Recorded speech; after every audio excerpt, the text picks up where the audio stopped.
All right, Cashion Wildcats, welcome to the Dibble Classic, Round 2.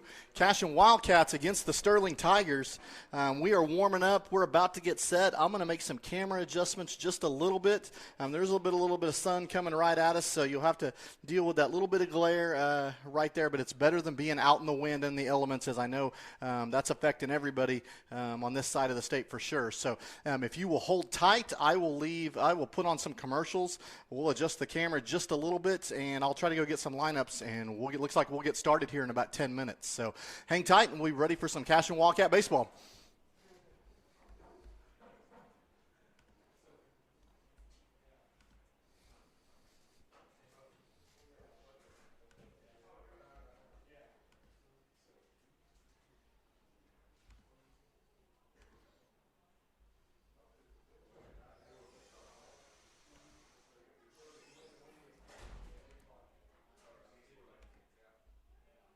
For 31 years and counting, Community State Bank has taken great pride in being your hometown bank. With branches located in Cashion, Dover, and Hennessy, CSB strives to reflect the small-town hospitality these communities are known for. Our friendly staff is here to serve you and provide one of the best banking experiences around, equipping our customers with the latest in banking technology combined with a personal, down-home relationship. Come into one of our local branches or visit us at www.mycsb.com. Community State Bank, small-town banking, the way it should be. Member FDIC.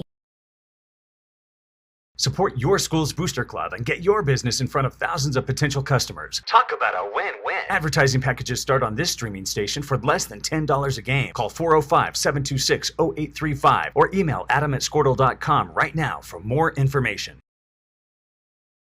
Cashion FBC is a church seeking to grow in Christ and our love for the body of Christ. With ministries from children to youth to adults, we strive to present the gospel in an engaging and meaningful way. Sunday school meets at 9:45 a.m. and worship starts at 11 a.m. Children and youth meet on Wednesdays at 6 p.m. Please check our website at cashionfbc.org for more information, and we hope to see you this Sunday, located a half-mile east of Cashion. Oklahoma Career Tech's been serving up skills to doers just like you for over 100 years. But this ain't your great Grammys and Pop Tech school. Oklahoma's favorite place to learn new skills keeps learning new tricks. Everyone knows the best way to learn is to do it yourself. Sir, you okay? Because you shouldn't have to wait to do what you love. Whatever you choose to do you. Oklahoma Career Tech. Absolute Pools, Lawns, and Landscape is not your ordinary pool builder. From traditional to exotic and anything in between, our staff offers paramount quality and service through the entire design and build process. We provide service to the entire OKC metro and surrounding towns. So relax, knowing our team is wholeheartedly committed to building a trusting and lasting relationship with you. Visit us on Facebook or give us a call today at 405-285-9729. Absolute Pools, Lawns, and Landscape. At Maples Nixon Diesel Horse, we've helped a lot of people, and our goal was to treat each and every person like a friend. And as a friend, we've got your back, always. We understand what you're going through. Being lawyers is what we do, but it's not all that we are. We care. We'll stand beside you throughout the entire legal process, not just as lawyers, but as your friends. We are Maples Nixon Diesel Horse, and we are here to help.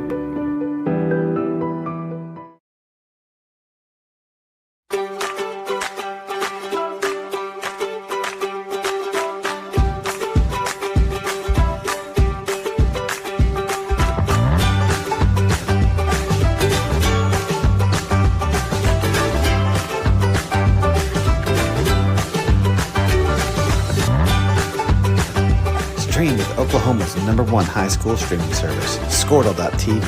Find out more at squirtle.com/stream. Kyle and Gina Van Druff have the answers to all your real estate and insurance needs. These guys will have you covered in a one-stop shopping experience. They are local agents, local supporters, and active in the Cashion community. They are also proud parents of past and present Cashion students. Kyle and Gina help their clients make the right choice. Don't wait till it's too late. Call 405-607 4300. Go Wildcats and number 88. Let's have a great year. Wildcat up! Get you some! Now is the time to protect your family with Pioneer Smart Wi-Fi. Internet security is becoming more of a fear every day.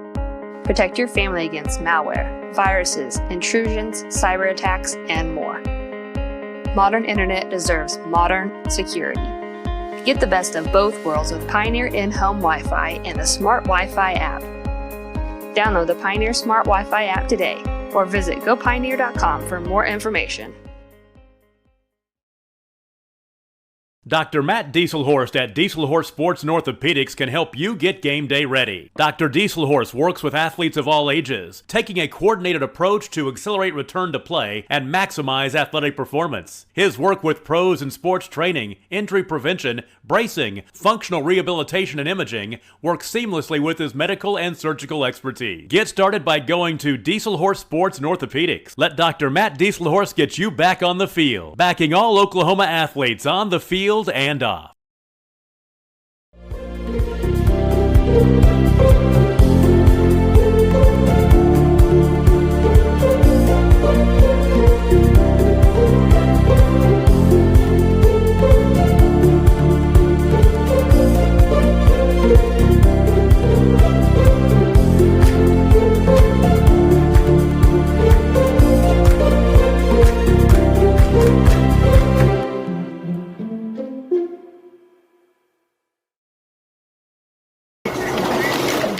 Storm season is coming, people, and your first choice for roofing needs should be Rhino Roofing. Locally owned and operated, the Rhino specializes in all types of repair and replacement. Large scale, traditional, modern, unique roof lines, they can do it all. Protect your home and your family with the specialized services of Rhino Roofing. Visit our Facebook page today and make an appointment. Rhino Roofing is all the hype for any roof type. Looking for a solution to your water well problem or just needing a new well drilled? Western Drilling does water well drilling and repair. They are experts in pumping system installation, troubleshooting, and repair. Western Drilling works with domestic, ag, and irrigation wells. Give them a call today and explore all the solutions. Western Drilling supports Cashion High School. Go Wildcats!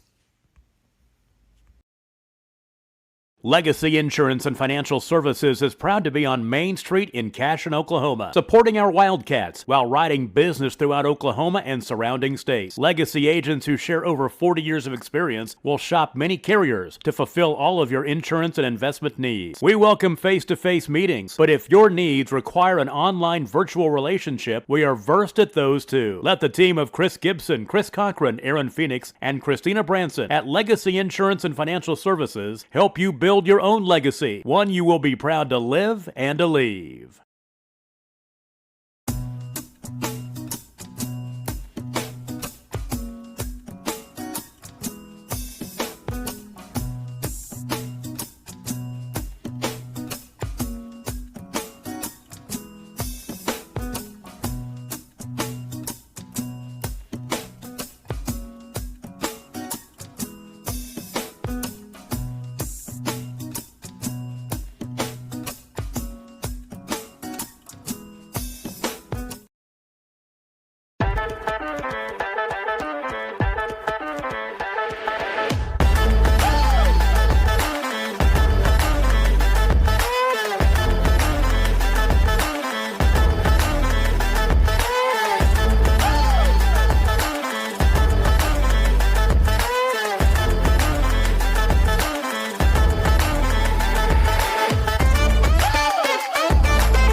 Wiggins, Sewell, and Ogletree is dedicated to championing our clients through complicated and challenging litigations. We pride ourselves on a proven track record of success, brought forth by fierce litigation skills. The lawyers and staff of our firm are dedicated to effective and personalized representation for every client who entrusts our service. Uncompromising integrity, unparalleled results. Call Wiggins, Sewell, and Ogletree, 405-232-1211. Founded by Jesse and Amy McCracken, Rural Pest Solutions is a Cashion-based, family-owned and operated company. Our focus is on providing the highest level of customer service while effectively treating many common invaders, including spiders, ants, roaches, mice, mosquitoes, fleas, ticks, and termites. Flexible scheduling and superior customer service are our top priority. Call us today to schedule your appointment, 405-283-6565.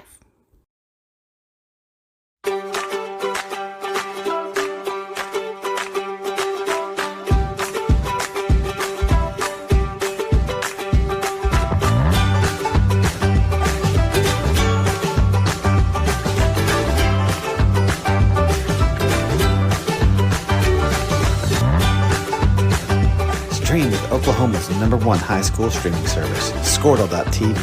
Find out more at Squirtle.com/stream.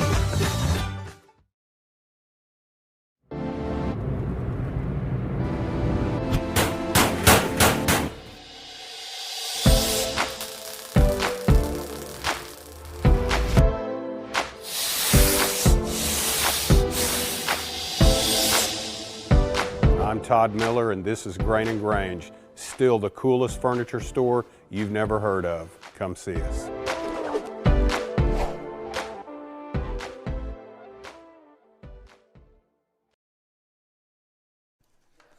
All right, welcome Cashion Wildcat fans. We are back in Dibble, America at they're calling it the Dibble Classic Tournament. This is a woodbat tournament. We have some wind here today. It is going to blow a little bit from left field to right field, almost straight into the kind of the third base dugout a little bit. And we're going to get started right here. I got my pal Neiman and Bobby joining me in the booth. We all kind of rushed up here and got ready. So we're going to get started. Leading things off for the Cashion Wildcats will be Cooper Frazee. And I'll pull up Game Changer, and we'll follow along with that as well. And that'll be a called strike. This is the same gentleman we had behind the plate yesterday. Strike zone is a little wide, so we just got to be aware of that. So, Jaden Hewitt is on the hill for the Sterling Tigers. He's number 8. The catcher is Clinton Moore. Cooper will ground this into the third baseman. He'll come up throwing across the diamond, and he will get the first out of the inning. So a little two-hopper to the third baseman for the first out of the inning. Yeah, that was, if Cooper could have that one back, I think he would. He was way ahead on that. Just hit a little dribbler to third. Give the third baseman some credit there on the stop, but Cooper just needs to wait a little bit longer than that and put that one out over the shortstop's head next time. So that'll bring up your pitcher of the day, and this will be a little swing and bunt that will go foul. We're lucky. This grass is really thick, and it tends to grab the ball rather than let it leak foul, and that ball will go foul. Well, it's not. There's nothing wet out here because we had about a 50-mile-per-hour wind all day today. Blew the siding off my house. What a mess. It's long, but definitely not wet. So foul ball on pitch one. Chance will actually be your pitcher today. So this is a pitcher versus pitcher matchup. So Chance is going to take the hill when the Cashions take the field as the home team in this. Cashion wearing maroon tops, white bottoms. That'll be down for ball 2. So 2 balls, 1 strike. What do we know about Sterling here? Sterling is an excellent ball club. They're ranked 4th in Class A. So they only have 1 loss on the year. I'll give you exact numbers. I took a picture of it, and I didn't pull it up quite yet. I don't have to put you on the spot here. Oh, you're all right. So 2-2. There's the breaking ball that just stays up just a tad. Yeah, definitely the wind is in favor of the pitcher today for sure. So that'll set up the full count and the pitch. And Chance will swing through that for the second out of the inning. I don't like the speed right now. I'd like to see here with Preston. This is too fast. I think it's getting in the rhythm. I'd like to see Preston maybe step out of the box a couple times here and really slow up the pitcher here from Sterling. I totally agree. Stepping in the box your senior, Preston Cotter. Preston on the year hitting .409. He is leading the team in RBIs with 18. Has 18 hits as well. So let's see if he can get things started here with 2 outs here. Up top. You know, the Wildcats have been decent this year with 2 outs. We started off strong. It's kind of tailed off a little bit. This might be a good opportunity to jump out here. It's a quality team already, you can tell. For sure. And gets him with and we got the speed on the miles per hour. 84? I don't think that was 84. I think there's something a little bit off on that. I was trying to see how much that broke and the change of speed, but I don't think that was 84 miles an hour. No way. And Preston will put a charge into this. This is going to go out to the left fielder. He's going to go back, and he will make the catch probably about, 10 yards from the fence. So the Cashion Wildcats go 1, 2, 3, no base runners. So we will head to the bottom of the first. Hey, let's leave it here. Let's break down. Yeah, let's break down. Unless you want. No, you're good. You're well, good. I mean, clearly, if we don't have a 50 mile per hour blowing in, that thing is easily out. Right. On that, that's a good sign for the Wildcats. We're definitely a team on the second round that kind of catch up. Slower start this season, but definitely. I didn't like the tempo. I think the Wildcats needed to kind of slow things down. So with Acord on the bump tonight, he's done well in terms of the Wildcats. The scoreboard says 83 here. I'm not sure of the situation, but what's the situation in terms of the Wildcat defense? A lot of errors, 6 the other night. Against Ardmore. What do we expect here tonight for the Wildcats? Well, I mean, Sterling's not going to make mistakes. You're going to have to field it. You're going to have to equal them. They did hit 2 home runs out in their first opening round game here in Dibble. Granted, I heard the Wayne pitching didn't have a whole lot of velocity to it. I think with Chance here, maybe you'll catch them off guard just a little bit. But Sterling's a salty ball club. They've been a good baseball school for a lot of years. They are 12-1 on the year. Coaches Jason Wilson.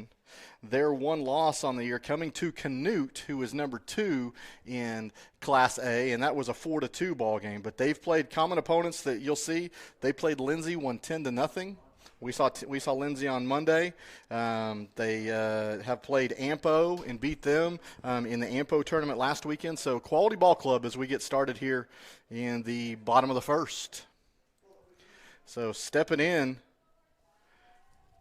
for the Sterling Tigers will be Nate Anderson, number 1. And Chance will start that off with a called strike on the outer half.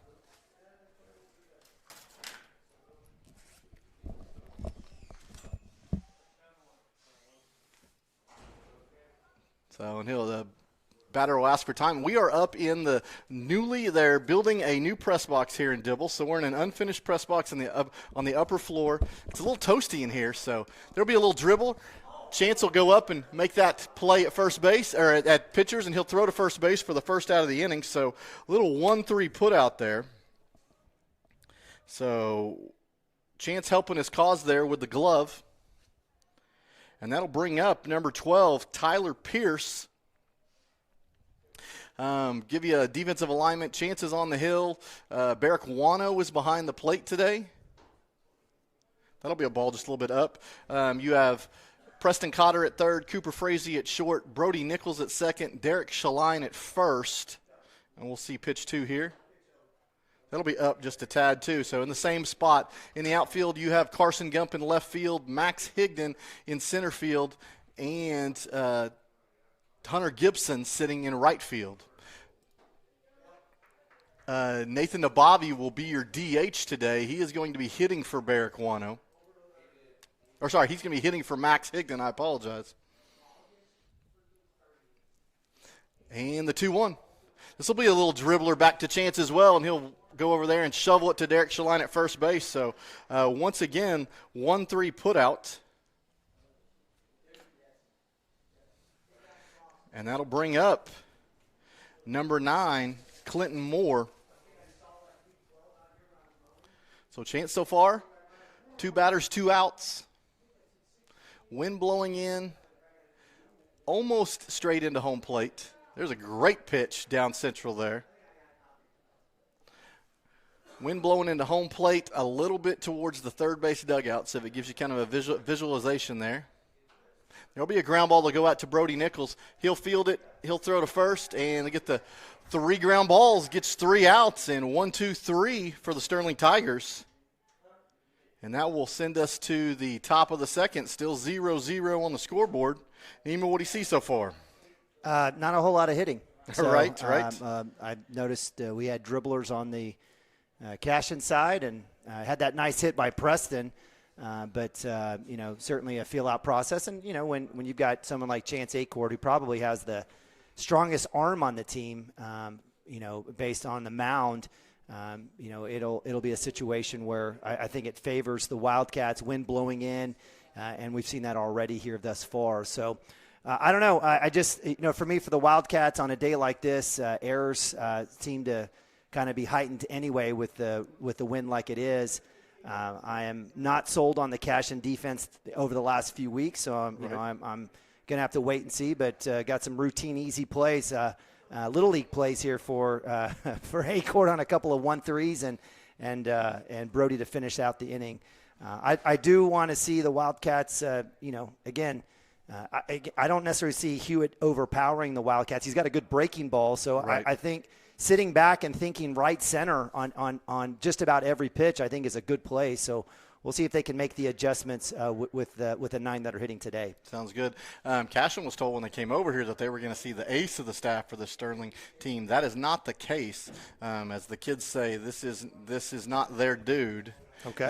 So I heard that downstairs with some coaches talking. So they're holding their ace for another game. So Cashion's got to adjust to this speed. If they came in thinking they were going to see something really, really fast, they really need to be a little more patient, wait on the ball, and then adjust to this breaking ball. But no, I think this is our speed if they will just kind of get in the front of the box and go have some fun. Yeah, I outside of the pitcher from Pioneer, I don't think we've seen anyone that's going to top out and just mow you down. And so it's been the breaking ball that's been the issue for the Wildcats. So, their adjustment on that will be, again, continue to be paramount. So Derek Schleine's going to step in the box. We're number 9 today. He'll put a charge in this down the right field, and he'll try to go to first in time, and it'll pull the first baseman off. We're going to give a hit to right field. They tried to pick him off over there, but he was going to make it even if in time, I believe. So you can give your son a hit. Hey, so, I appreciate it. we don't play favorites or anything, but hey, looky here, we got Carson Gump sighting.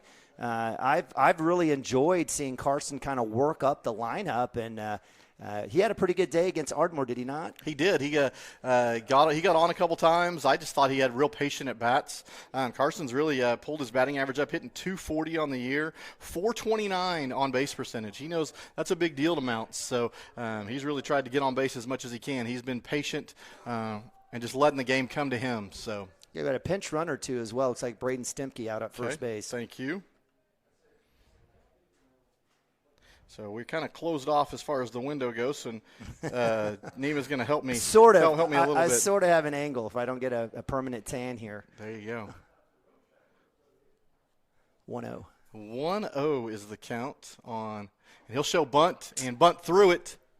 And that'll be a pickoff down to first, and Derek will be back in time. So ball was the first pitch, a swing and a miss on the bunt that doesn't get down. So setting up 1-1. And I take it back. That's Stemke over at first. I apologize. Yeah. I again, not happy. I know Wano had that big bunt for, in essence, the roll-around game winner, but not been happy with our small ball here in Cashion. This will be a push down the first base line. Pitcher's going to come up. He's going to bobble it just a tad, but he will still pick it up and get the out at first base. So sack bunt there for Carson Gump on the right side. It will allow Braden Stemke to get down to second base with 1 out in the inning.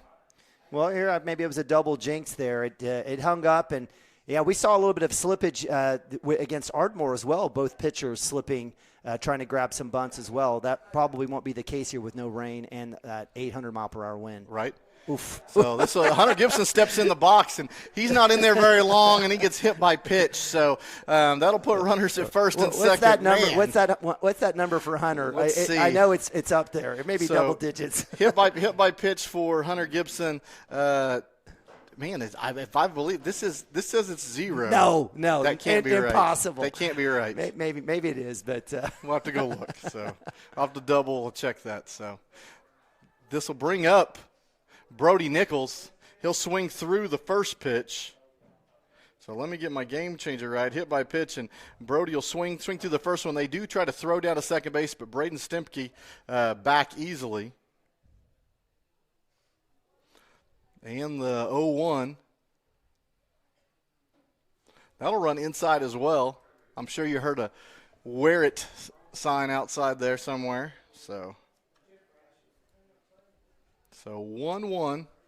Brody getting his first varsity hit in the last game. So he likes playing in Dibble, Oklahoma. That ball was down.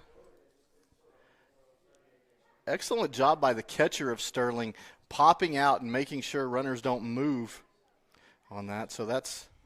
Well, I've enjoyed the patience here of the Wildcats here these last few at-bats. So the 2-1. That'll be a ground ball that goes up the middle. We'll have to hurry it, too. They will shovel it over there and go to first, and he is safe at first base. So better if I would have been coming out of this almost redone press box, but give work to Brody on the speed there on the base path. So ground ball, that'll just go down as a fielder's choice, shortstop to second base. So that'll get Hunter Gibson out at second. But that will leave Stemke at third and Nichols at first here with 2 outs as Barrick Wano steps in the plate. And he'll ask for time. And if there's any pinch runners over there, you'll have to let me know. I can't see for our dugout over there. Brody's staying out there. Okay, so Brody at first. Wano with his first varsity hit last game, and they will allow Brody Nichols to stride into second base uncontested. So that'll be a defensive indifference, allowing Brody Nichols to go to second. We have a strike on. And we have a 0-1 on Barrick Wano. Barrick will foul this back. Yeah, left on base. That's been, I've gone back and Wildcats teetering near double digits the last 4 games, in each game in terms of runners left on, and we've got 2 here. We've got to figure out how to continue to get a score and manufacture some positive innings.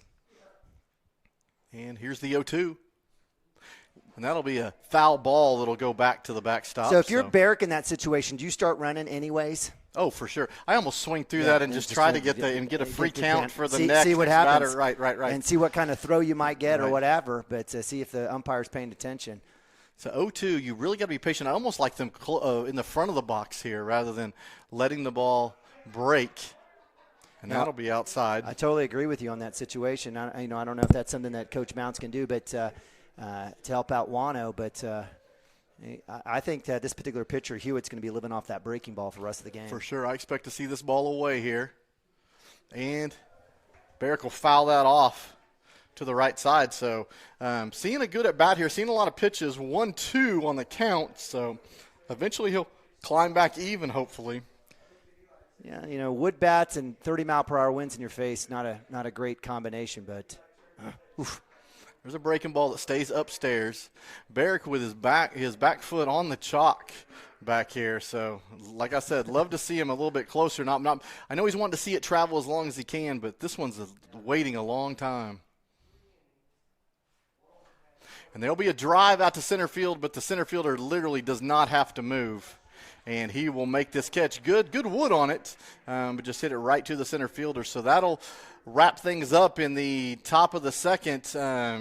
Cashion getting 1 hit and stranding 2 runners. So we'll go to the top of 3. I apologize. We're the home team. Top of 3, still tied 0-0. No, bottom of 2. Is it bottom of 2? Yeah, that's right. That's right. Yeah. Let's just go to commercial. Sterling, I'm sorry. It's hot up here. It'll make you. We've had a long day with the wind and everything else. Yes, let me move my Diet Coke on that as well. But, all right, well, we'll leave it here. I mean, in terms of the Wildcats, again, the 9,000th derivation of a lineup, fielding as well as batting for Coach Mounts. At some point, is this just going to be common, or are we set to sit? You get the Chance Acord and Cooper Frazee scenario, right? You get that, right? And that kind of creating that shift when one or the other comes in to pitch. But when one of those guys isn't pitching, like it seems like we've seen a different person rotating between catcher, second, and the outfield. At some point, does Coach Mounts say, I gotta pick somebody, or is he just going to continue to do this the rest of the season? Well, and that is the million-dollar question. I think the Kyle Yao injury didn't help that scenario. If you were getting to that point where you feel like you had a real good feel for what the rotations were going to be for different pitchers on the mound, then you take an outfielder out of the equation. And, man, it makes you scramble even more. So, Hunter Gibson has had to play a little bit of right. We've seen Nathan Nabavi play out there. So we'll see how this goes. So in terms of pitching-wise, let's say Chance doesn't go the full distance. Do they move him back out to center field? And what does that look like from a pitching rotation perspective today? Who's left to go for us today? I mean, let's just play scenarios. I mean, if Derek Shalon goes out there, I think Max Higdon moves into first base. I think Higdon will go to first. I think Higdon will go to first. Okay.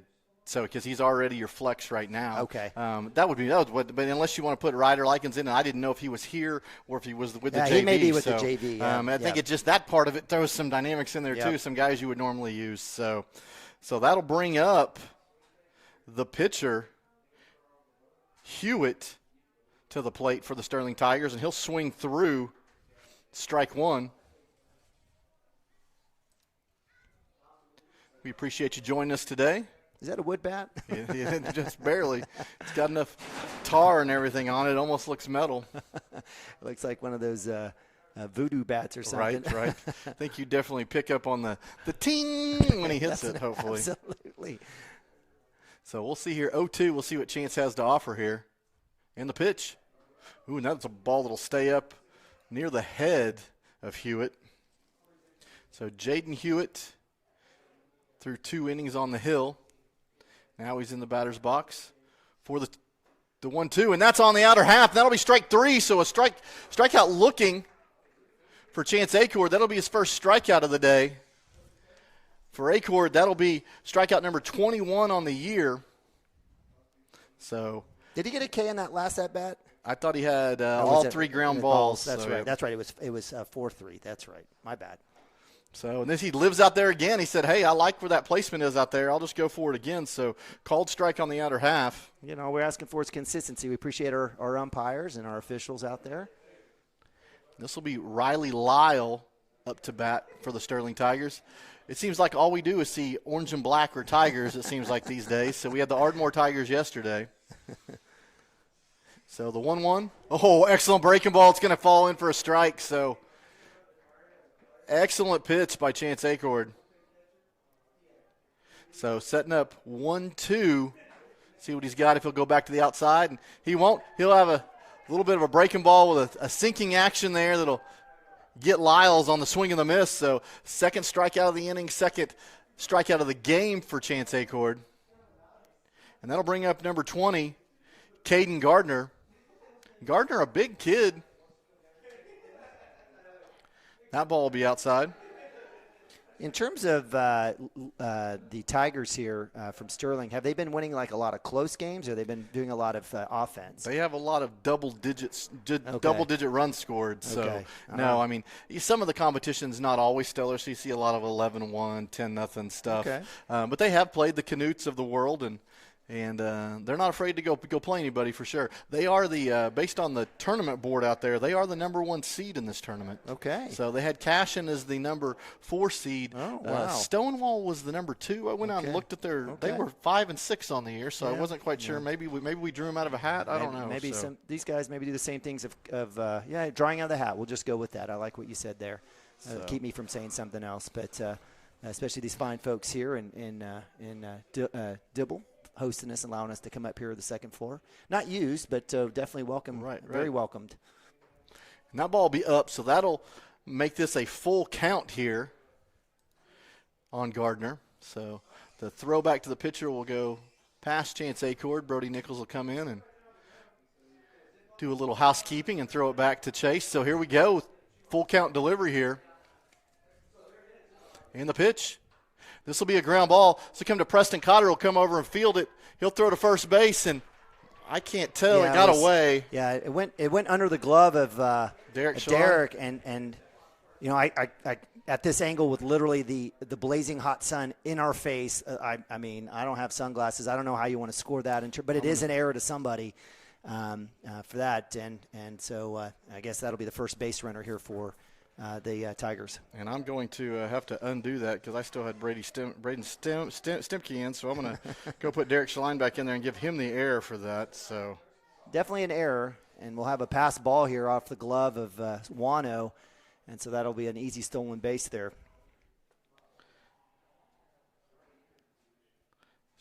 So we have an error on what should have been the third out of the inning, and then you have a ball that's a pass ball on Barrick Wano, allowing Gardner to move up to second base.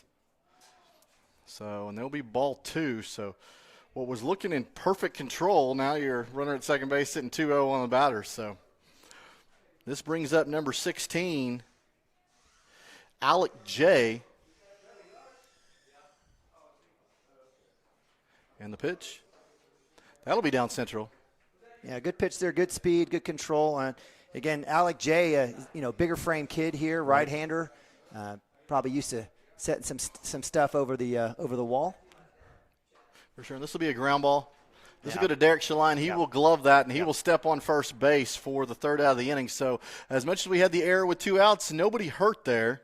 As they get the ground ball. So it looks like today Chance has gotten it done with the ground ball and the strikeout so far. So well, he's drawn folks. I mean, he's picked his spots. That time he made Alec J kind of work away from that. He was behind on the fastball, and that was it was a tweener. I mean, good work by Derek there. Good feet, good recognition. If that got by Derek, that would have potentially been a base hit unless Hunter Gibson was able to come up and get that one in. But give him credit. And do we have a new pitcher? It looks like we may. Yeah. Yep. So we may be seeing their ace now. And so this is Nate Anderson. This is their leadoff. We all know pretty good athletes are there. Maybe they see this 0-0 ball game and think, hey, now we need to pitch our dude. At least limit his pitch numbers, see if they could take the lead, and then save him for later. So, yes, we will see Nate Anderson as the pitcher of record now. Trying to look out there to see where Hewitt went. My guess would be to center field. I'll grab my binoculars and see if I can see if that's right. How about this? For my scoreboard records, that's where I'm putting him. Okay, so. It doesn't matter. It doesn't matter. We're at the top of 3, though. That's the main thing here. So, another slow start. For some reason, the scoreboard had 3 there up for Sterling. The Wildcats, again, no strangers to, opposing teams' best pitchers. So it'll be the Wildcats, again, their first look here at Nate Anderson. Definitely a little bit more heat. That one, for sure. That one showed 62 on the board. Again, that looked a little bit more than 62. Right. But we'll see what happens. But maybe not. I'm seeing low 70s probably. I mean, sorry, high 70s probably from this kid. So the last one was probably low 60s, I would think. Okay. So. Well, the wood bat, has that been an issue? It has. We just haven't hit it as far. Okay. We have some guys still trying to figure it out. All you got to do is square it up. Yeah. So, but they'll bring Nate Nabavi, your DH of the day. He'll square and she'll bunt, and he'll pull back, and this will go to the screen. And the catcher makes 0 move with no runner on base there. So. Well, I wouldn't either. There's nobody on. There's no reason even to attempt to go after that one unless he thought maybe it was going to hit the play dump. Right. But now you've shown it. Third baseman is creeping in just a little bit. There's the bunt show, and that'll be popped up foul to the backstop. Yeah, Nathan knows he needs to get to the top of that ball and drive it down. I mean, I know that the grass is thick, so you don't necessarily want to pop it straight down, but he's got to be better than that on that bunt. Nathan's got quite a few hits recently. He's sitting 188 on the year, but leading the team in on-base percentage. So when I talk about this as kind of the first leadoff, he's sitting here with a 536 on-base percentage. So here's the 2-1. And that'll be up for 3-1. I'm telling you, this kid gets ahead and counts, and that's how he gets on. That's how he helps his cause. So, yeah, we'll see what happens here. Nathan will definitely have to be looking for that fastball. And that'll be a called strike on the outer half. Man, if you watch the catcher's glove as he comes in there and he wants to pitch, he'll literally flash it about 1 billion times. It's kind of a slapping it so the pitcher sees where he wants to pitch. And that'll be up for ball 4. So Nathan Abavi increasing that on-base percentage. And we'll get some speed on the base paths for sure. Well, again, a lot of folks may say, hey, Nathan's got the best on-base percentage. Why is he batting ninth? This is exactly why he's batting ninth right here in this situation. Again, not your best hitter on the team by far at 188, but he's getting on. And this now with the top of the lineup, this is exactly what Coach Mounts wants. There you go. So Cooper Frazee, the junior, stepping into the box. That ball will be up. So be patient here. Don't give Anderson anything. Yeah. Make him come to you. He came in maybe he wasn't planning on pitching this game, and all of a sudden he's needed. So take advantage of him trying to get warmed up here. Lefty here, you got to be careful if you're on first base. It should be outside. Thank you. Good call there by the plate ump. It is. Cooper on the year, batting .318 with a .444 on-base percentage. He does have 9 RBIs on the year. And the pitch. That'll be in the outer half. That's been consistent over there. Yeah, and Cooper, he has. I mean, he leads the team in number of strikeouts. When I say leads, he has the least amount, and so he's either putting it in play in one form or fashion, or walking. So that's your typical prototypical leadoff here. And here's the pitch. That'll be up for ball 3. His contact percentage on the year is 91%. Yeah, so when he comes up to the plate, he's hitting the ball 91% of the time. He's going to put this ball in play. And I love Mounts here, not rushing Nathan there at first base because, again, 3-1, lots of balls, and another – we're going to call strike. Oh, we are. That's going to be in and low, but we're going to get a called strike here. So, wow. Good spot there. Gracious for the pitcher there. It gets him back to full. So 3-2 delivery here for Anderson, and – great call on the hit and run. And that ball's going to be down. It's going to go in front of the left fielder, and he's going to throw to third with an excellent throw. So we'll hold Nathan Nabavi at second base. I don't know if you were able to pick up that on the camera.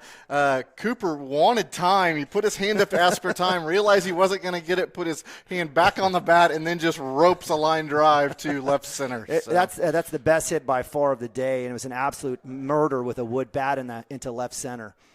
So that'll bring up Chance Acord, your pitcher today. Chance hitting .250 going into the game with a .444 on base. He'll lay down a bunt. This will be fielded by the pitcher. He'll look at first, and he will get the out. So that'll be a sacrifice bunt for Chance Acord. He will move the runners up to second and third, bringing up the senior Preston Cotter. Yeah, great job there. I mean, absolutely magical bunt. Right, it's exactly what he needed to do. Anderson took a courtesy look at 3, but there was no chance with Nabavi on the jump. So Cotter's got him out there for him at second and third to get the first run of the game. So Cotter will foul this ball down the right side. And when we talk about, this is where I love to see something to the right side. I would like for us to. He tried. I know. We have some people that are swinging for the fence every time. I'd love to see us play some traditional baseball and try to hit this thing that way. Yeah, if you're going to play small ball to move guys, you better do your other part. And this will be a try. This is a shot. No doubter. Oh, 3-run jack for Preston Cotter. You dropped the bomb on me, son. So 3 runs. We just talked about, hey, the senior coming up, runners at second and third. Can he get it done? And he says, forget right side. I'll just take this left center over the wall. How about that? All right, well, so Mike, to your credit, though, in general, you're right. But I think Cotter's last at-bat against this wind, it was to the fence, right? It was to the fence. It was an absolute drive. He absolutely crushed that ball. And I'm telling you, we have a easy 30-mile gust in our face. So that thing would have been gone easily with a metal bat. Right. For sure. And Derek will foul this one down the right side. No, that ball with a metal bat is across the road over there. They're picking it up from that house over there. He might have to knock on the door and ask permission to go get his ball. So Derek will drive this out. It'll be up. We'll see if the center fielder is going to get it. Nope, the shortstop's going to go back and make a tremendous play in kind of shallow left field, left center field. So that'll be the second out of the inning. Just put a little too much air underneath that ball. Yeah, and the wind held that one up as well. That's a nice little bleeder in the gap there for Derek in any other situation without this wind. But to give credit to the shortstop, he turned left, turned right, turned back left, and then back right again to get that one. So extra effort there basically in center field territory. So Carson Gump coming up for his second time of the day. Had a sack bunt in his first time at bat. So he looked at ball 1 the first time. He'll swing through there on the second pitch. So setting up a 1-1 count. How awesome a feeling with a wood bat to knock one deep. Oh, my gosh. And we were talking about, yesterday was the start of Major League Baseball, and these kids are coming out here for a wood bat, so it's like everybody's in the same position. But, yes, way to go get you a home run with a wood bat. Hey, if you're sending a message to potential people about playing past high school, there you go. Yeah, we saw a coach here from Redlands, I believe. Is that Redlands? RCC right there, the sign. Oh, yeah, we I think it met is. the coach earlier. And so, certainly opportunities. But, Preston is unsigned, uncommitted right now. And, golly, I don't know if he wants to continue, but if he wanted to, someone needs to pick up that kid because that was For sure. He's doing a great job here and just only getting better here his senior season. For sure. So I have 3-2 to Carson Gump here, and he's going to put this down the third base line. Third baseman's going to make an excellent play with his foot. And did he throw? He came off the bag. He came off the bag. So do we have a throwing error on the third baseman? Yeah, even though great stop there. We'll give him E5. And it was a fantastic stop. And Gump still rounded. He was rounding. He was still rounding, but came back. He kind of learned from that out earlier. So let's, a good correction on his part. Oof. So that'll be Hunter Gibson to the plate, and I mean first pitch, and he's hit by it again. Last time he was up to bat, first pitch, hit by pitch. So I'm not laughing at you, Hunter. I'm not laughing at you. So, Hunter, you may get the nickname Magnet because you're not in there very long, and you're definitely taking one for the team. So. Well, here, lefty against a righty, I mean, it's possible, I guess. So we're gonna go ahead and have a conversation here. Let Coach Jay and Coach and Hunter and Hunter's a big old boy, so if he took one, it was pretty solid. But it looks like he's squared away at first base and ready to go. Looks like he's going to run still. I only peeked over there to see if there was any kind of pinch runner possibility. He's going. I think there were 1-2 outs here. You might see something different. So. I agree. But runners at second and first. 2 outs here for Brody Nichols. Brody grounded into the fielder's choice last time, shortstop to second base. That's where the dugout needs to be talking to Hunter for sure on cover at first with the lefty. And there'll be a foul ball go back. It'll rattle something over here. It's significant. I don't know if it's all one piece. I see why there it is. Go. Yeah, the overhang here. We're literally on top of home plate. Very similar, not as similar as the beautiful confines of Lance Beitler Field, but pretty close. Nice view up here. And Brody will try to take this down the right side, but it'll leak foul over there. Yeah, Nima, if you wanted to peek over here, look, you can look down that foul line. You can see that the fence doesn't go all the way down there. Yeah. See where those posts are? Is that where that kid hit it? Ardmore kid hit that yesterday, so kind of dangerous area down that way. Yeah, I agree. It is solid over here on the left. A lot more space that we're typically seeing. Right, and he'll try to poke that right side as well, and it will still go foul. It was close. So Brody definitely timing it up here. So sitting at 0-2, he's looking for a base hit here. It's got a long ways from a walk here, so you got to be a hitter for a long time. He's choked up very well with that wood bat. That ball will be up. Yeah, good job there by Brody. Again, we've got a three spot. I know we've got 2 guys on, and I was complaining about guys left on, but Brody just needs to do Brody here. For sure. So here's the 1-2. He'll foul that onto the right side as well. Well, he's on him. I mean, he is. He's on him. He's just behind, and so this has been more of a fastball than breaking ball pitcher here for the Tigers. Nate Anderson trying to get stuff done in that sense. You find any shade over there? No, but it's okay. I'm trying to get maybe a little just quicker look towards first baseline. Right. I can actually see first base now. Here's a 1-2, man. Brody is right on it. Just the angle of that bat is just a little bit towards the right side, fouling it off. If he squares that thing up, I think you'll see a line drive. Is he dragging the bat? Is he dropping it? I think so. I mean, some of these wood bats are a little bit heavier than those metal bats, so he's choked up. He wants some bat control here. And he'll swing through that. I don't know that it was his hardest attempt at a swing. I don't know if he fully was committed to that. No, that was a check swing variety. Right, so that'll be a swing and a miss, but that will be strike 3.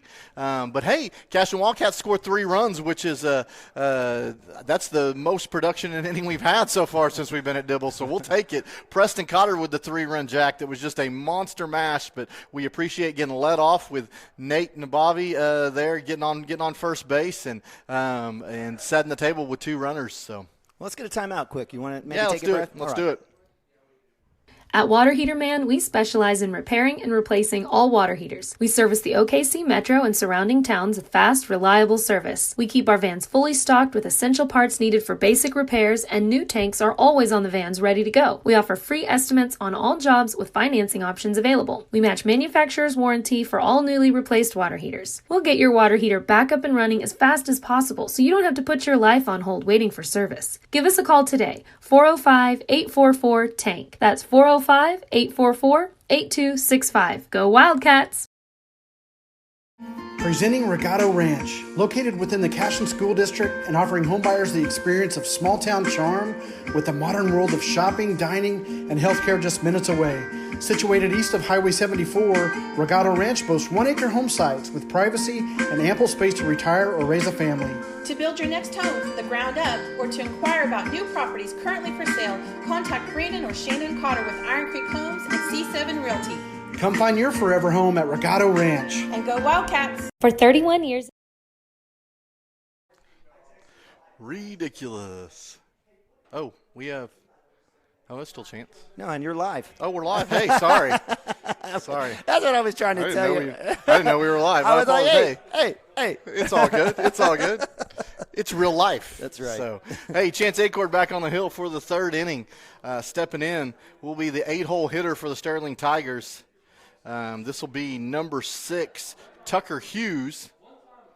That'll be a fastball up out of the zone. Some stats so far on Chance: 2 innings pitched, 27 pitches, 17 of those strikes, 2 strikeouts, no walks.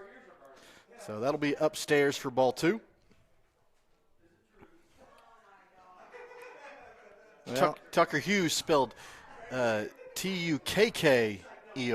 Okay, all right. I like it. Foul that down the right side, so setting 2 balls, 1 strike. What's your thoughts on a southwest-facing field, Mike, and especially if you're a catcher right now? I wouldn't like it as far as having to look into the sun for nearly every single pitch. I think that would create a few more pass balls for sure. So, yeah, just short backstop. I don't think anyone's going to be in trouble too bad, but golly, it's just, I mean, it's brutal for us right now. We're not even playing.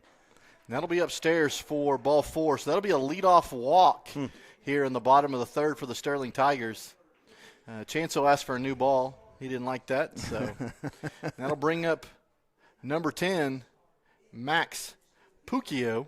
Is it Puccio or Puccio? Oh, yeah, we'll go with yours. I'm Puccio. Your sounds more fun. Puccio. I love Puccio, like a pizza, la Puccio. There you go. So,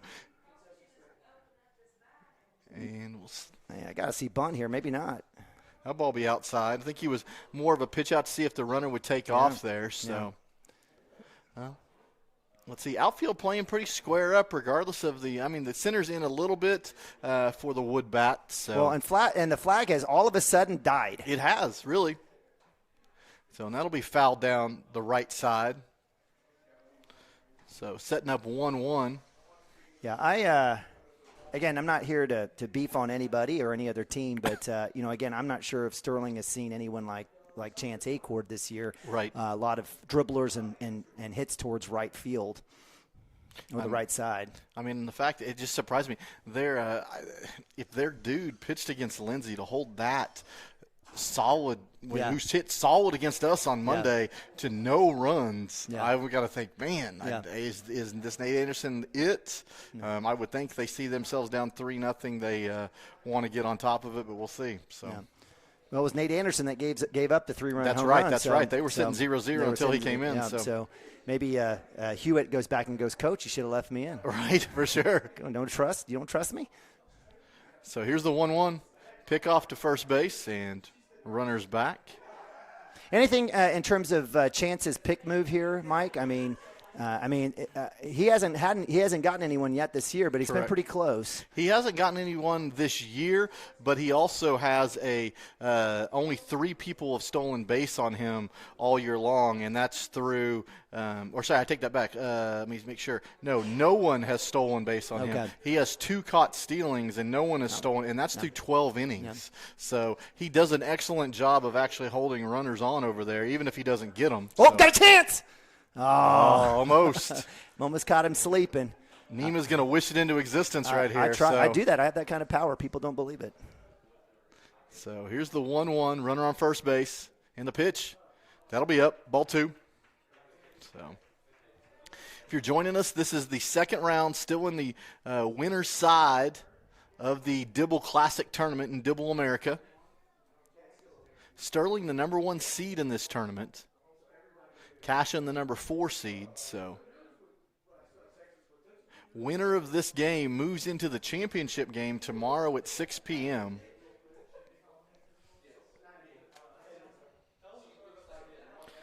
The loser of this game will play at 2 p.m. tomorrow, and then if they win, they would also have to play at 4 p.m. Oh, it's double elimination.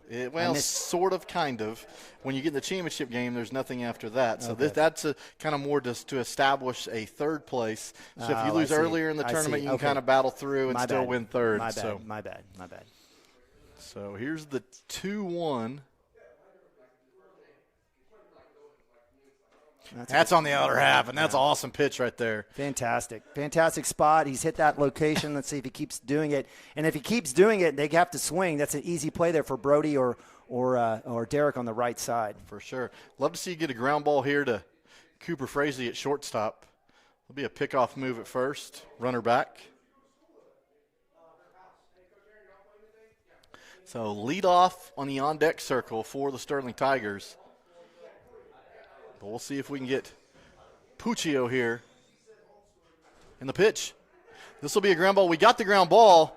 Let's go to second base, Brody Nichols. He'll go to first base. It will be in time. So that'll move the runner to second base, but not before we get one out along with that play.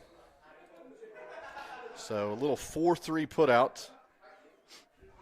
And that'll bring up Nate Anderson. Yeah, you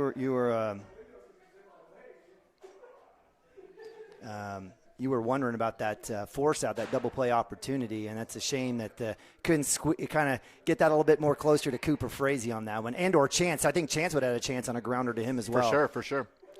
Speaking of a grounder, Nate Anderson grounded back to the pitcher last time at bat. He's coming to the plate with a wood bat, but it has some blue spray paint on the barrel area, so if you're watching on there. It's not metal. It is not. Or composite or whatever the case. So after this pitch, I got to ask you something. And there'll be a flare that'll go out to left field. Carson Gump will be going towards the line, and that's going to fall right inside the line. And as much as Carson gave a dive to it, this is going to be a double. They're going to throw it into third base. So that'll be an RBI double that just falls inside the third base line. Carson Gump giving a good try on there, even dove, but wasn't able to get that. So well, I don't ever want to beat up a kid out here. Carson, that was a late jump. He sat on that one, and I don't know if it's the impact of the wind and him trying, and I appreciate him trying to do it. It just felt like it was like too delayed, but it was great effort on the back end on that dive, and it just fell fair. So that'll be just a ball outside for Chance Acord. That will set up a 3-1 game here in Dibble. That's a shame. So close. That'll bring up number 12, Tyler Pierce. He'll foul that ball off, so that'll set up 1-1. Tyler Pierce last time grounded out to the pitcher as well. So, Mike, I was going to ask you about this temporary mound out here. I'm guessing that is the mound that they use here. Correct. I think it's so, you get a tournament, you get game after game after game after game here. It allows them to not have to rework the dirt. You don't have a lot of trenches. Okay. It is a stable, it looks pretty stable out there. It's like pitching on turf here over at Cashion. So I have no problem with that at all. So. All right. So 2 balls, 1 strike here. That'll be flared off the right side. I want to make sure I get my count right. Yes, it is 2-2. Yep. Now, you can just ask me. I'll let you know. There you go. I can look down. Look down. We'll go for it. Someone needs to open that door downstairs. You think? There's a window. It's totally wide open. Oh, is that what I'm feeling every once in a while? Yep, okay. Yep. Okay, so we just don't. At least we have an escape hatch here. I guess. That's right. Complete vacuum. So 2-2. I'll stay upstairs. Yeah, and it sounds like a complaint at every single point. Yeah, I do. I am a prima donna when it comes to weather. I told you it was toasty over here. You did. And I had, I made sure. I should have worn shorts, but whatevs. So 3-2. Oh, upstairs, just a little bit tall. So that'll be a walk. And that'll set up with one out. Runners at first and second. It's a situation for Chance just to kind of take a deep breath and maybe Right. just start off. Just start off here with this pitch. Clinton Moore grounded out. And he'll get this back to Chance. He'll go across to Cooper Frazee, throw to first base, and the ball's going to get away. They're going to come back to the plate, so we'll get the out at second, but somebody will have to help me over at first base. Was it the throw wide? Yeah, it was the throw. Okay, so Cooper had plenty of time. I think he wanted to put a little style on that throw. Cooper has every bit. I think Coach Mounts is going to talk about interference. If you looked, if we had instant replay, and we'll work on that technology, Cooper had to really come off, and he just had a terrible angle on the throw, and basically the runner has got to make an attempt, in essence, right? I mean, he's got to make an attempt to not interfere with the throw. I mean, he can run his base path. He's got to do his part. So Coach Mounts right now is asking that because, Cooper can make that throw. He can make that throw in his sleep. And for him to make such a weird body language, you're going to say safe. And so, it's going to allow – that error is going to allow the run to score. It is going to allow Clinton Moore to reach base and get to second base. So that'll set up a 3-2 ball game. Runner at second, 2 outs. And what was a great 3-run lead has now disappeared to 1. So the error didn't hurt the Wildcats in that last inning, but here it's coming back to rear its ugly head. There you go. Again, three errors already here for the Wildcats through 3 innings. So this will bring up your original starting pitcher, Jaden Hewitt. Yeah, this is a situation, 2-0. I mean, Chance needs to come back. He just threw a meatball fastball. He got a hold of it. I think he just needs to trust his fastball and make do here and get that third out. Hewitt struck out in his first at-bat. That'll be a called strike on the outer half there. So setting up 2 balls, 1 strike. I wouldn't even mess with anything else. I would just be throwing fastballs at this guy. Especially with a wood bat, it takes a different kind of player to really square it up. That ball will be fouled off. That was a hit and run going on right there. Yeah, and again, he got the foul. He got what he needed, and if anything, it was going to be right side. So, I mean, these guys, there's only one hit that's been hit towards the left side for the most part. Everything's been right up the middle or right side towards Brody and Derek. So, I mean, just trust what you got. There it is. That'll be strike 3. So strike 3 looking there. So Chance ending the inning with a strikeout, but not before the Sterling Tigers get 2 runs that were gifts on errors. And we will go to the top of the 4th. Cashion Wildcats holding on to a one-run lead, 3-2. We'll be right back. Counting, Community State Bank has taken great pride in being your hometown bank. With branches located in Cashion, Dover, and Hennessy, CSB strives to reflect the small-town hospitality these communities are known for. Our friendly staff is here to serve you and provide one of the best banking experiences around, equipping our customers with the latest in banking technology combined with a personal, down-home relationship. Come into one of our local branches or visit us at www.mycsb.com. Community State Bank, small-town banking, the way it should be. Member FDIC. Support your school's booster club and get your business in front of thousands of potential customers. Talk about a win-win. Advertising packages start on this streaming station for less than $10 a game. Call 405-726-0835 or email adam@squirtle.com right now for more information. Cashion FBC is a church seeking to grow in Christ and our love for the body of Christ. With ministries from children to youth to adults, we strive to present the gospel in an engaging and meaningful way. Sunday school meets at 9:45 a.m. and worship starts at 11 a.m. Children and youth meet on Wednesdays at 6 p.m. Please check our website at cashionfbc.org for more information, and we hope to see you this Sunday, located a half-mile east of Cashion.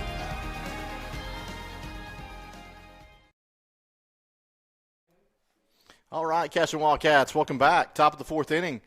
3-2, Cashion over Sterling currently. We have a new pitcher on the mound. It is going to be Riley Lyle. He was your third baseman. And it looks like they will be moving around a little bit. So this Mike, this reminds me of Bobby Joe Cox Wright, or I can't remember the coach at Silo. At Silo? Billy Jack Bowen, Billy Jack, Bobby Sue. Yeah, so this reminds me of how the Silo Rebels kind of do it. They staff. They do. And every inning you got somebody new, which then allows for them to continue to rotate through in a tournament, minimize pitches, stay under 25, right? Is that the rule, 25 pitches? 30, 35. 35. Yep, So, yep. He's the coach here at Sterling's kind of taking the Silo, Bobby Jack Wright approach to things. Are they going to call strike on that? Let's see. He didn't point, so I'm going to say he's up. All right, very good. This is Barrick Wano stepping in. So, no, I like that idea. I mean, even 35 pitches, if you have a bad inning, you're still finishing it out, and then they can bring in somebody else. You could be warming up on the side over here. You can do anything you want to, so. Yeah, so 1-1 here. So that'll be outside for a called strike again. So quickly 1-2. Like to see Barrick find some grass out there. Yeah, he had a solid contact last at bat. That'll be upstairs. He'll swing through that. So yeah, need to stay off of that stuff right there. And that'll bring up Nathan Nabavi, who walked in that third inning. Yeah, it was a big inning for the Wildcats, clearly, and obviously with a big 3-run home run. Nathan just needs to get on and get the top of the lineup going here. For sure. Show bunt. Pull back, and that'll be a called strike. Well, we talked about that. Nathan, I said he either needs to make a decision whether he wants it or not quickly, and he pulled back. He didn't like it. So no damage here, but we'll see what happens as the third baseman is way up. He is way up. That ball will be up. I'd almost like to see him show early and then come back and slap down that way if they're going to come so far down the line at third base. So no, I agree with you. So the 1-1 to Nabavi. And he'll foul that off the right side. So once again, 1-2 last time to Barrick Wano, 1-2 right here to Nathan Nabavi. And Nabavi's got to get his toes on the line. He hit that off the end. He's pulling away. He's casting his hands. Come and attack this. That ball's up. He saw that's exactly what they pitched last time. 1-2 was a high fastball. So maybe we got to start reading that a little bit. Yeah, that's where the teammates got to talk to each other for sure. You're spot on, Mike. Here's one thing with the wood bat: it doesn't have quite the barrel size that a metal bat does. So, and he'll swing through that for the second out of the inning. So, and that's the importance. Nathan's going to show bunt first. He's got to hit it. He's got to do something with it. And so giving it up. You're giving up. You're already, and then he takes the strike. That situation, he's already down. It puts him in the hole. You got to create the at bat to be yours rather than the pitcher's. And here's a situation again. You've got Lyle. He's speed pitching. The Wildcats need to take their time, mess up with his tempo. Barrick and Nabavi didn't do that. They just kind of stepped out, came back in, and let him go with his tempo. This ball will be down. So 1-1. Cooper on the day grounded out and then had a line drive to center field. So 1 for 2 on the day. Catcher flapping that glove really, really, really hard, and he'll get the pitch where he wants it. So it'll be a called strike. 1-2. Once again, 1-2. That ball's down. 2 balls, 2 strikes. But, yes, number 13, Riley Lyle, pitching very quickly out there for sure. Someone can't even catch your breath. Wind's picked up, though. That ball will be outside. Good eye for Cooper Frazier right there. That's a good spot there for Lyle. I don't blame him. And good work there by the catcher on the work on the block. But we'll see what he's got here on his fastball. And the 3-2. That'll be a ground ball. See if Cooper can get on his horse. Third baseman will come up, make the play, and he'll throw to first base in time and get the out. So Cashion Wildcats go 1-2-3 there in the top of the fourth. Still hanging on to that 1-run lead. We will be back to the Sterling half when we come back. Oklahoma Career Tech's been serving up skills to doers just like you for over 100 years. But this ain't your great Grammys and Pop Tech school. Oklahoma's favorite place to learn new skills keeps learning new tricks. Everyone knows the best way to learn is to do it yourself. Sir, you okay? Because you shouldn't have to wait to do what you love. Whatever you choose to do you. Oklahoma Career Tech. Absolute Pools, Lawns, and Landscape is not your ordinary pool builder. From traditional to exotic and anything in between, our staff offers paramount quality and service through the entire design and build process. We provide service to the entire OKC metro and surrounding towns. So relax, knowing our team is wholeheartedly committed to building a trusting and lasting relationship with you. Visit us on Facebook or give us a call today at 405-285-9729. Absolute Pools, Lawns, and Landscape.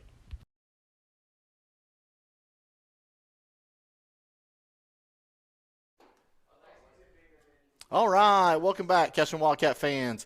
Bottom of the fourth here in the second round of the Dibble Classic. Cashion Wildcats 3, Sterling Tigers 2. Sterling coming up here to bat in the fourth inning. How did Sterling do in the whatever they do in the fall baseball classic? That's a great question. I will look it up real quick since I have their stuff up, I guess they all play against each other in the fall. I would think Is there a classifications or? Yeah, I don't wonder if they change from Class A versus you play in the fall and then they throw everybody together. We'll go take a look. So okay. All right. There'll be a called strike on the outer good half. Call, so good call, good spot. Chance has been doing fantastic on that spot today. I would like for him to just continue to live there as much as he can. Oof. That'll be a line drive that goes right over the head of the pitcher, so that'll set the table with a leadoff single. Yeah, he got ahead, and he put one right over the plate in that situation. And give credit to the batter. I guess that was that Riley Lyle? Was that the – it's Riley Lyle, the pitcher, yep. So she had a called strike and then the line drive. So this will bring up Caden Gardner, the 6-hole hitter. A casual pickoff attempt over at first base. I like it. I like those. Those make me feel good. So, Sterling Class A, 4th ranked in Class A currently. That ball will be up and away. Yeah, that one got away from Chance. And here's facing a lefty, right? So he's got to make some adjustments either on the rubber or his release. And, and give credit to Caden Gardner. I mean, he's literally toes on the chalk, living on the plate. There you go. So last year in the fall, they were 23-12. They were ranked 12th in Class A. Okay. Looks like in the regional tournament they had a win against Ampo. Then they played Rattan, lost, and then came back and lost a 18-12 game against Ampo in the regionals. So, and Ampo again, a team that made it to state. Right. All right, very good. Thank you, Mike. No problem. Quick work on the iPhone. So this will be a ground ball. That'll go to Preston Cotter. He'll knock it down and throw across the diamond, and he'll be called safe at first base. Cotter really making range, trying to keep that thing. He fielded it right on the bag. Why don't we ever get those calls? It just doesn't happen. Like even when we're running, we don't ever get that. Right. Am I only just focused on the negative? Is there times when we do get those calls and I just don't know? Maybe. What do you got on there? It hit him in the glove. You got an error on that on the drop? So yeah, I don't necessarily think it was overpowering of a hit there. Give credit to Gardner putting in play. Right. It looked like Preston just kind of stumbled there in the dirt. He did. If he doesn't drop it, I think you're there. You get him by at least a step. So Alec J will show bunt. So he will pull back for a ball. 1-1. And that'll set up 1-1. Sorry, I'm talking. And I think it's 1-1. It should be. Maybe wasn't the first pitch. That's when I was looking away. So we'll find out here in a second. I'll go back and change it. So there'll be a swing and a miss. So that's it. At least 2 strikes. Right. We know it's got to be 1-2, or he'd be walking the other way. So. Well, no, I think yeah, you're right. So definitely 3 pitches. So for sure a ball. We got to keep. We shouldn't doubt ourselves out here on Cashion Wildcats TV. So here's the 1-2. Runners on first and second. And he'll swing through that, so that'll be a strikeout for out number 1 here in the bottom of the fourth. Yeah, quite a bit of power on that one. I think Chance a little upset. Right, and so that'll bring up the 8-hole hitter, number 6, Tucker Hughes. Tucker walked in his first at bat. Now here in Dibble, they scored that last play at third base as a good pitch as a hit. So. Okay, so we'll go back and I will correct that for Preston Cotter. That was down the line pretty hard. No, we love our Cashion Wildcats. I don't want to beef on any of them. So I'm going to undo that right now. Swing and a miss. So 0-2 here. And that definitely takes the bunt off there for Tucker Hughes. Tucker had that walk. He scored a run on that hit down the third base line.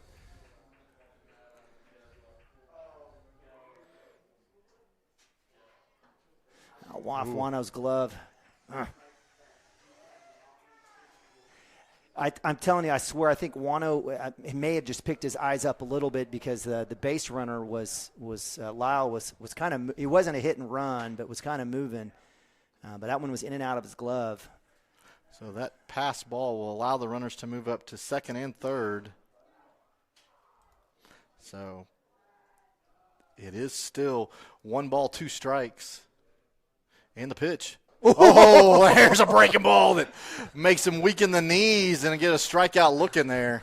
Oh, weak everywhere. Goodness gracious. You just tip your cap because it's absolute beaut. Coming inside, working back across the plate, drops in, off the table. Fantastic pitch by Acord.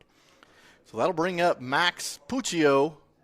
Oh, there it is again. If you're going to do it once, might as well do it twice. So there's the breaking ball again. Yeah, and Wano's got to be careful here. You saw Acord, the junior, look back at the freshman with a little bit of a steamy glare to say, man, give me the ball back. We got runners at second and third. I shouldn't be working. So 0-1. And the pitch, outer half fastball for a called strike. Man, Chance really mixing it up, really dealing out there. I love this last couple batters. So he's not grooving it down the middle by any means. He's mixing it up. So 0-2. Got to be a wall back there behind the plate. And the pitch. And that'll be fouled off down the third base side. Yeah, I give credit there to number 10. That's Max Puccio. I mean, getting a piece of that. It really wasn't a whole lot more intent than just putting a bat on the ball and seeing where it goes. But I'd like to see maybe Chance come back. I've been talking fastball. Maybe come back with that breaking ball. And he'll come with a fastball instead and say, catch up with this. And he does not swing and a miss. So Chance Acord getting was that 2 out of the 3, maybe that inning for strikeout? No, I thought, all 3? all 3. He got all 3 strikeouts. Yeah. So doing it all by himself, he goes, I don't want to see any more errors. He goes, I'll just get it done myself. Yeah, so. He gave up a hit to Riley Lyle, then had, we'll say 2 hits, right? Because they didn't count to Preston. Right, so 2 hits and came back and knocked those 3 straight down. So nice work. So how many total is that for Chance? So let's look at the stats for Chance Acord.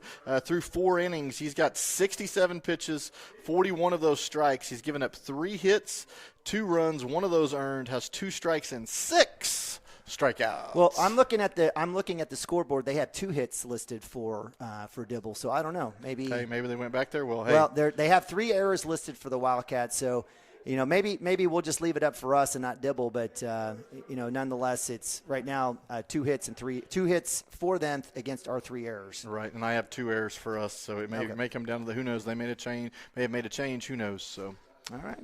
So what's our pitcher of record now? Yeah, Let's see. It's Lyle. He's come back out. He only threw about 10 pitches, I think. I think he wasn't out there very long. Let's see. Lyle lasting at 15 pitches. So if you're staying so far, their pitchers, Hewitt pitched 29, so he can go tomorrow. Anderson pitched 31. He can go tomorrow. So now they got Lyle in there at 15. Yeah. So as we go to the 5th inning, he'll be the I guess did we go 2 innings with Hewitt? We did go 2 innings with Hewitt. Yeah, just 1 with Anderson. So that'll set up Chance Acord, and he'll pop this thing up. It'll leak behind us, kind of a little bit down the third baseline. So foul ball. Again, way ahead. Right. Way ahead. And all these kids, 1 through 6, you're talking, 1 through 5 for sure. If you throw in Gibson in that 6 hole, all have home runs, can hit for power. Just sit on it. See if Acord can square one up. That'll be a ball outside. Acord on the year, he does have two home runs, so he's tied with the team lead. Yeah. Had that big 3-run home run against Lindsay. That's right. It was a nice one. Oh, that's one that was a little bit slower pace, but right on the outer half, so that'll be a called strike. So setting up 1-2. That's where Lyle's been for a majority of the batters, 1-2. That was across the numbers, across the chest there. I probably wouldn't have swung at that either.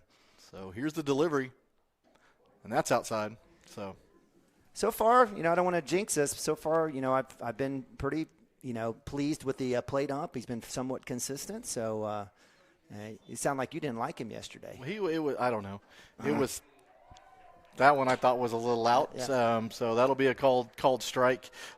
Yesterday, I don't know if it was the rain, just trying to get games done, trying to stay on time. So Zone got big. Right.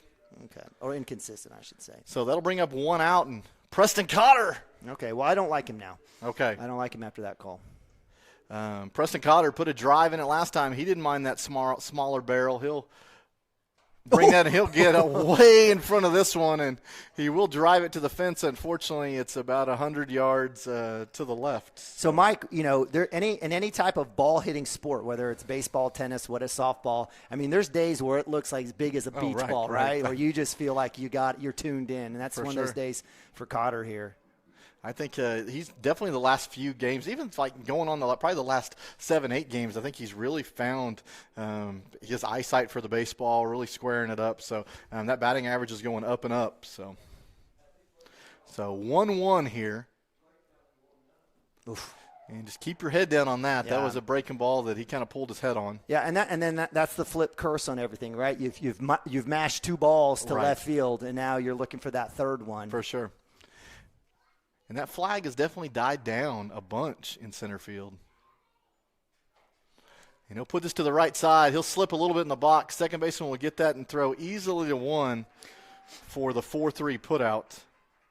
So that's the second slip by Preston. Once at third base, now here out of the box. Maybe we ought to get on Brandon to get him some new cleats or something. There you go. That'll bring up Derek Shaline. Singled to right field the first time and then flied out to left in his second at bat.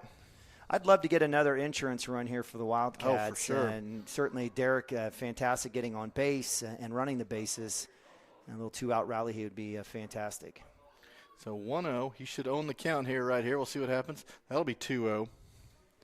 Yeah, good call. Derek was on top of it. I sensed good things from him there on that pitch. So 2-0 here. What do you expect? Maybe something across the inside half. Or? I don't know. 2 outs. All they see is the 4-hole hitter up. Yeah. So. And they're going to stay away from him. Derek has, since he moved from the 5 to the 4, he's told me, he goes, I don't see as many strikes. He goes, I have to work a whole lot harder in the 4-hole than I do the 5. So, we'll see what he does here. 3-0, I would think this is an automatic take right here. So. We know what Derek's going to do as he picks up his foot. Right. And I love the catch. If you can see that, it's like a little Pac-Man back there trying to – I don't know if it's a distraction to the batter or what the case may be. So here's the 3-1 hitters count. That'll be down in the dirt for ball 4. So the 4-hole here taking the walk with 2 outs. That'll bring up Carson Gump. Let me ask you about that. Catcher can't make noises. Right. So, I mean, in that situation, is that something that you could ask the umpire to say, hey, he's in my periphery? I've never had it come up, but then again, I'd never seen the actual fake tag call the other day. So I thought it was just a sign trying to focus the eyes of the pitcher on the glove, but I could see where it could work both ways. So that'll be a called strike right there on Carson Gump. He's been consistent on that low and outside pitch. They're going to let Derek run over there at first base. Oh, I guess because we burned Stemke because he was for him last time. So it'll have to be somebody else. Derek can do it. Right. And that ball's a little low on the outside, but it'll be a called strike. So Carson quickly in the 0-2 hole. We'll see if he can find a gap out there. Little hit and run maybe? Oh, I think better make sure that you got your wheels on there at first base, and that'll be a swing and a miss, and it looks like it was a little bit of a hit and run. So that'll be a swing and a miss. That'll end the inning in the 5th. The top half of the 5th for the Cashion Wildcats. Get one base runner, but leave them stranded. So we're going to go to the bottom 5th for the Sterling Tigers. They've been knocking on the door a little bit, and we've been able to hold them at bay. We'll see if we can do it. We'll be right back. At Maples Nixon Diesel Horse, we've helped a lot of people, and our goal was to treat each and every person like a friend. And as a friend, we've got your back always. We understand what you're going through. Being lawyers is what we do, but it's not all that we are. We care. We'll stand beside you throughout the entire legal process, not just as lawyers, but as your friends. We are Maples Nixon Diesel Horse, and we are here to help.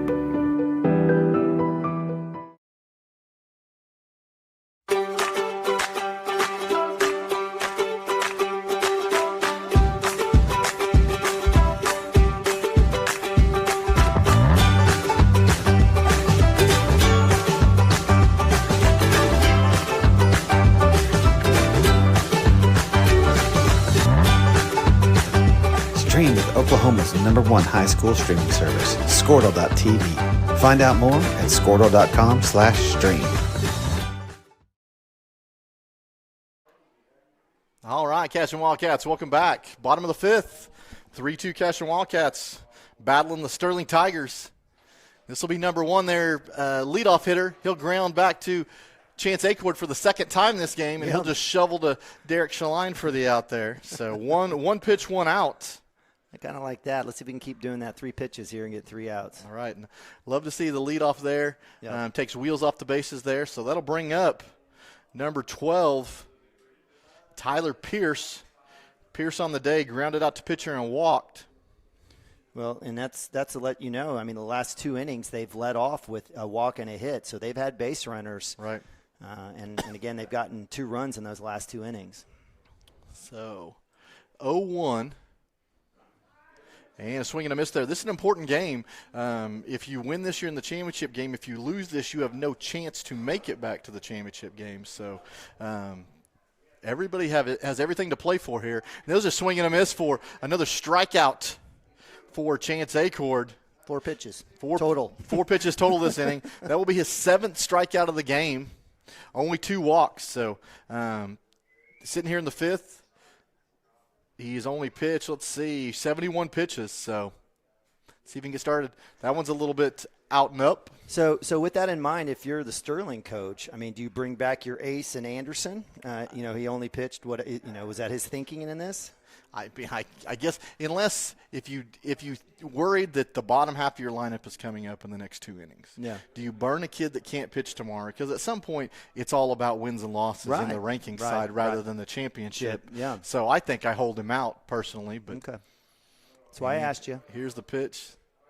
That was there. Called strike. All right, consistent. There you go. We'd seen that in the last half inning to Carson Gump. So that one is consistent right there. 1-1. That's where your players got to adjust. And here's the pitch. Oh, that'll be up. Stay upstairs. So, man, that flag has died down so much. It almost looks like a nice, gentle breeze, like Old Glory is just showing off. But it's not that brisk, straight coming into home plate anymore. Ooh. Oh, there it is again. There's the called strike. And again, staying consistent. I sure am glad we've kind of got these day games. I'm not sure in terms of lighting. We do have this, it'll drop behind that building here probably about 30 minutes. Right. We'll see what happens. So the 2-2, that'll be down low. So that'll set up 3-2. Any recent chance just didn't go right after him? I mean, nobody on, 2 outs? I don't know. I mean, that was a little too down the middle for me. I'd rather see him sit outside here. You may see the breaking ball here. We'll find out. And the pitch, it'll be a ground ball to Cooper Frazier. He'll come up throwing at first base and get the out at first. Yes. So you can't see 1, 2, 3. I can't see it, so I'm looking at an umpire and everybody else. You can't see it either because it looks like a big Jesus angel glare in right field there. But that's definitely out number 3. Great throw there by Cooper Frazier. Again, that's the Cooper Frazier that we know. Absolute rocket missile coming out of his hands, and that'll end it there for another bagel for the Tigers from Sterling. So that'll bring up we'll go to the 6th inning where we'll have Hunter Gibson leading things off. Let's see. We'll see pitchers coming in for. Looks like Lyle's going to stay out there. So Lyle currently at 32 pitches. So if he pitches more than 3, they won't have him for use tomorrow. But I'm sure they'll have their ace and everybody else. So. And I'm looking here. I mean, that was 1, 2, 3 with top of the lineup there. So, we're looking at 4 through 9 here for the next 2 innings. If the Wildcats can really take care of business in the 6th again, that's going to put a lot of pressure on the Tigers to make it happen with the bottom half in the last inning. For sure. Once again, coming off this tournament, Cashion does have games on Monday and Tuesday. On Monday, we play Union City at home. So if you're just thinking about, hey, would Chance Acord be available? So far, he has pitched 77 pitches. Currently right now, he would have to have at least 2 days rest. So you're looking at Saturday, Sunday, he would be able to pitch Monday. If he gets to that 100-pitch mark, that would eliminate him from Monday. But we do have a game on Tuesday as well. So can we take a day off? I'm sure it's a home game. Is it a home game? No, the one on Tuesday it's in Edmond. Is it Oh, so OCA? it's OCA. So I mean, Mounts must love baseball. I mean, oh, I'm telling you. I mean, we literally. Who doesn't love baseball? Yeah, but can we get a home game? We've had Right. how many home games? One. Is it two? Maybe two. Let's see. We had Crescent and we had Lindsay. 2 of our 15 games are at home. Yep. And then we're going to go. Yeah, and then we're going to have It's another going to be one. more than that. Yep. So Hunter Gibson stepping in. We'll talk about that a little bit. Yes, because we have some home games. We got the Brexton Green tournament coming up. All right. Well, just making sure. Again, I'm negative Nancy. Hey, Hunter didn't get hit with that pitch, so it was a ball. So that one, the magnet did not find him. So 1-0 to Hunter Gibson, and that one will be on the outer half, and that's a called strike. And Hunter agrees. Yeah, that sun kind of bearing down. I apologize, guys. We're in the press box, so if you see the little glare off the glass, that's what we got going on. I'm trying to figure it out. And Hunter will see that same pitch on the outer half, and he'll foul that back. He'll get a clap from Mount and says, hey, I appreciate your recognition on that. So that'll set up 1 ball, 2 strikes to where Lyle's been. See if Hunter can be a leadoff here. Here's the 1-2, and that'll be a breaking ball that's way up. Hunter's got to drop that bat. Little look back. I don't know what if the dugout's giving him some grief or not. So 2-2. Getting on 7:15 time frame here in Dibble. And the pitch, that ball will stay in and up. So that'll set up full count. Mount's giving him a little encouragement down there. Yeah, no one better here. I mean, Hunter. For sure. I mean, Hunter can absolutely murder the ball here, but all he has to do is put one in play with this wood bat, and he's going to be good. Sure. I'd love something in right center. I would too. Lyle wanted a new ball, so here we go with the full count delivery. And Hunter says, you can go get another ball. He'll foul that ball off. I love it. Is this Sterling's logo? They're not blue and white. We got to get the Squirtle folks to fix that. I bet it's closer to a tiger paw from Clemson than anything else. Right. So here's the 3-2 again. And that'll be up for ball 4. So Hunter Gibson on base 3 for 3 today. So through 2 hit by pitches and a walk. Well, if you would have asked Hunter, how would you like to have your 3 at bats and getting on, he probably would not have said 2 hit by pitches and a walk on a full count. But absolutely, we'll take it. And that's what we want here with the leadoff with Brody Nichols coming up. For sure. Nichols 0 for 2 on the day with a ground out and a strikeout. See if he can get him 333. He'll show bunt. He'll push this down the first base line, and that will just leak foul. I thought that was going to be an excellent bunt and hard for the pitcher to throw through the runner. I swear it's and that again, you guys have heard me beef about the bunting situation. I thought that was a good bunt. I just feel like some of our guys are just all of our guys are trying to be so surgical with their bunts. I mean, the whole point of the bunt is to move the guy. Right. Just put it in. If you get a hit, that's a bonus. Yeah, just put it in play. Just put it in play. So here, 0-1. We'll see if he squares again. Third baseman creeping in. And he does square. And he does lay it down. This will go back to the pitcher. The pitcher's going to throw to second base. And Hunter Gibson will not slide. And he will be out at second base. The ball will get away. Brody Nichols will go into second base. So I'm going to say that was I think we're going to get a talk out. The umpire's going to come out here because Hunter Gibson did not slide on that. Yeah, and he also walked back in through the play while there was a throw coming into 2, and they're going to say he's out. And they are going to say out on Hunter Gibson for not sliding. So I don't think he anticipated the throw to come to second on the sacrifice bunt, but you got to know that's a possibility. All right, so again, going back, we had this situation where we thought maybe there was a similar situation with on an extremely late slide coming in on a double play potential for Cooper Frazee, where he had to kind of go sidearm on a throw. Again, that situation goes against the Wildcats. Looks like we got a change here. Parker Atkinson is going to come in and bat for Wano. Yeah. So we'll see what happens. That would make Nathan go behind the plate. Yeah. Nope, they're going to put Wano back up. I think they just figured that out. I think so. Tough situation as Hunter gets on with a walk and a worst case scenario there was Brody was going to be at second base with 1 out, which was going to do exactly what you had asked to do. But unfortunately, by not sliding it, it nullifies that. So it's going to be danger. First baseman's got a chance. Let's go out of play. So that'll set up, that foul ball will set up 0-2 for Barracuano. So we'll see if we can get something done here with 2 outs.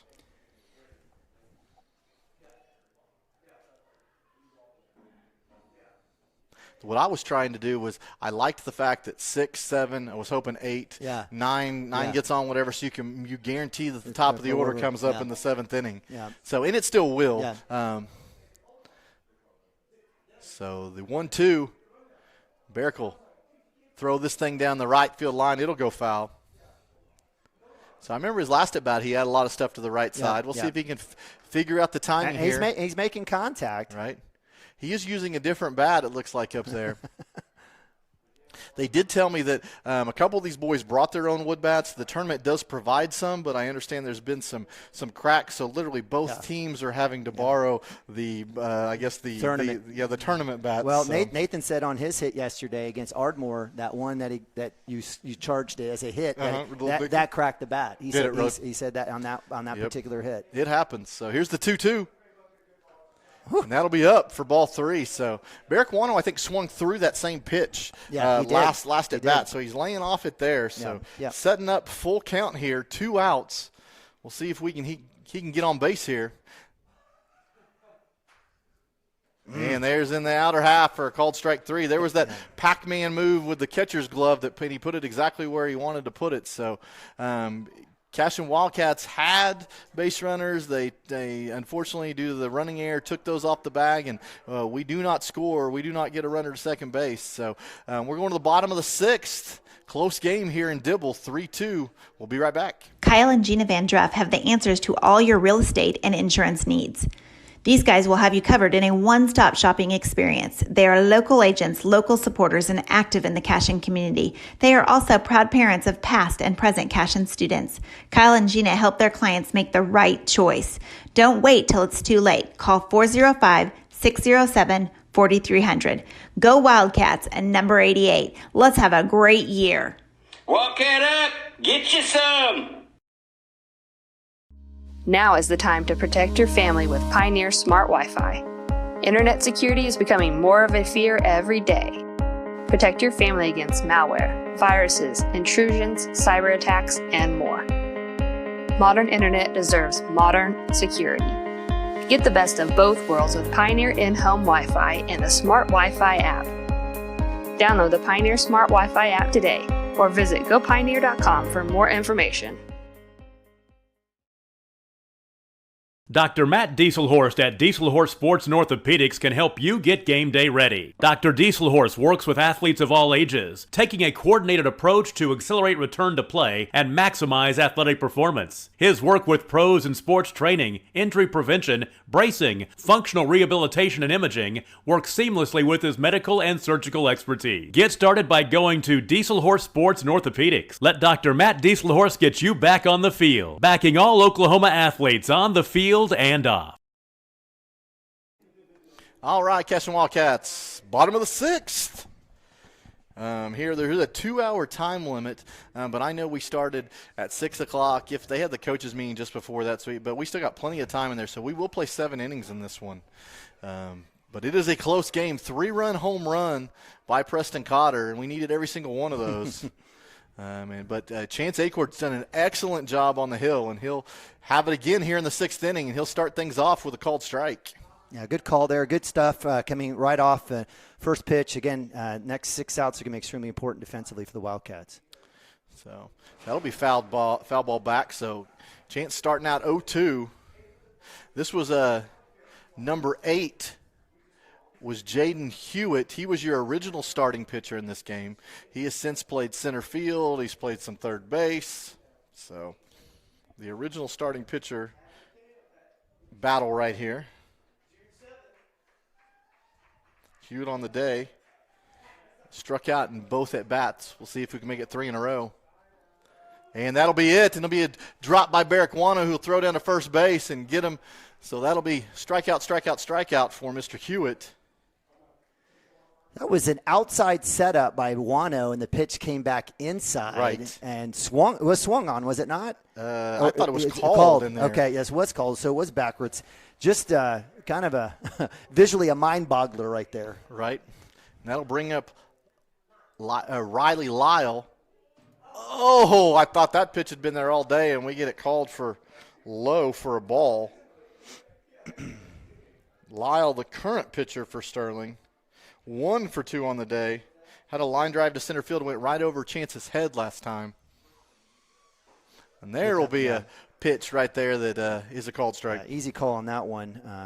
And I want Chance living there. I think, trust that D. And the 1-1. That'll be in the dirt, but Lyle takes a cut at it, so he'll swing through that. 1-2. He's mad at himself.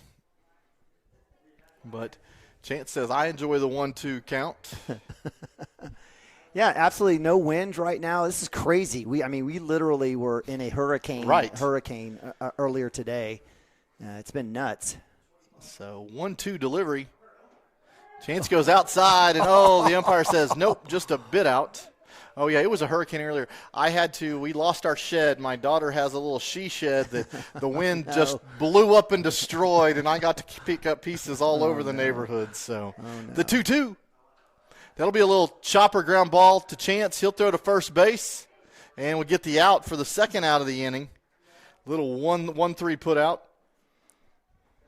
Yes, I got to not only pick up pieces and cots and blankets and pillows all over the neighborhood, there were even pieces across county line. There's a mat sitting up in a tree that I can see in somebody else's property. So if you're out there, you guys know how the wind was. I understand there's a lot of fires out there. We asked for everybody to be safe. We're praying for everybody involved. So good call, Mike. Absolutely. So 1-0, and that ball will be up for 2-0. Yeah, 1 or 2 of the lefties here for the Tigers. Caden Garner, I definitely liked his approach last at bat, and he did reach on that error. So Preston's got to be ready here. So this was that one that went right down the line to Preston. That was the question: is it a hit? Is it an error? Yeah. So this will be 3-0 with 2 outs. And it goes in the story, right? Most of the Tigers have been way behind Chance Acord. So if you're lefty, it's clearly going to be coming to you. You got to be ready on the left side. Right. So 3-0, 6-hole hitter here. And there'll be a called strike. Oh, they'll say it's up, and everybody in the press box is wondering where that one was. That's a shame.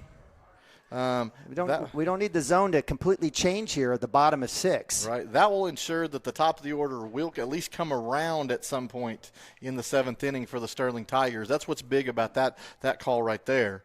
So this will bring up Alec J.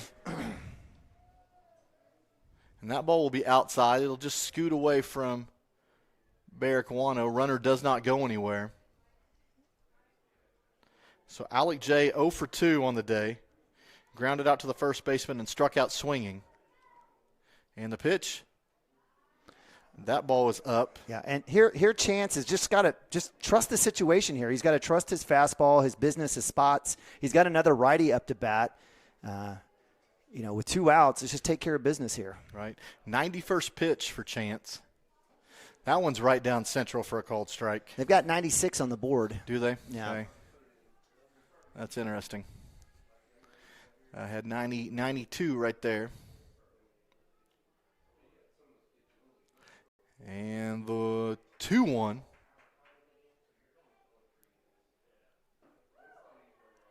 That ball's down for ball 3. So the Chance showing a little bit of signs of frustration out there, pacing right in front of the rubber.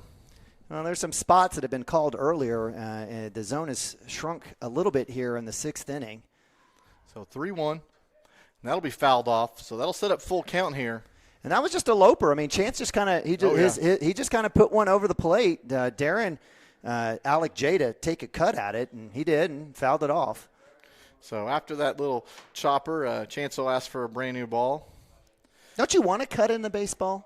you do, but maybe you're planning on throwing your fastball here. You'd like to have some control. Stay in the zone. Yeah. Are you tipping that off right now, what you're going to pitch?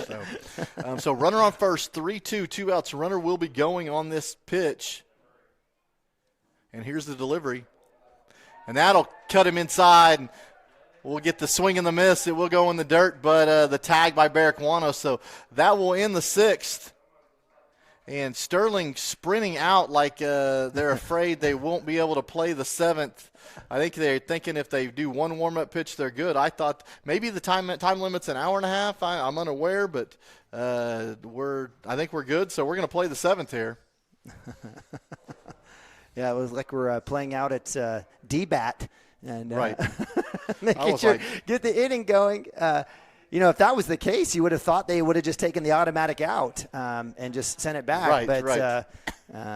Maybe that was the deal. He would have made Alec J swing at every pitch. I mean, this isn't like it's drop dead time like you see in some travel ball games. Yeah. By the way, I did have last year, I called a game in Cashion, and a youth coach from another school in another town. We won't Crescent? go there. We won't go there. We won't go there. Okarche? There were 14 minutes on the game clock, and he didn't want to start another inning. He said 14 minutes. He said, "Well, what happens if my team doesn't take the field?" I was like, "In 14 minutes, coach?" So I said, "No, the inning's already started." Is he going to miss out on his bonus or something? I don't know. So Nathan Abavi stepping in. That'll be ball up. So starting here at the top of the 7th. I love having Nathan leading things off here for the Wildcats. That ball will be down in the dirt. So Nathan living right, sitting 2-0 already. On the day, he walked and struck out swinging.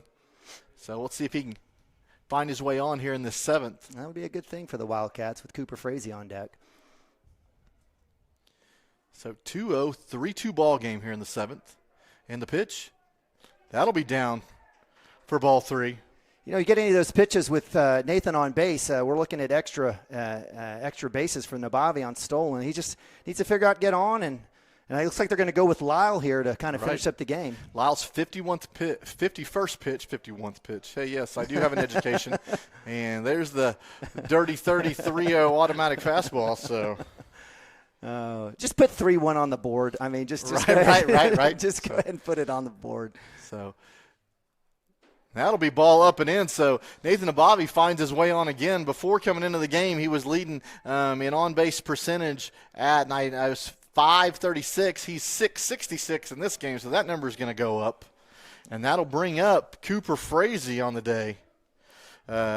He is had a single to center field. We'd like to see that happen again. So one runner on, nobody out. And that ball will be at the letters for a called strike. Wow.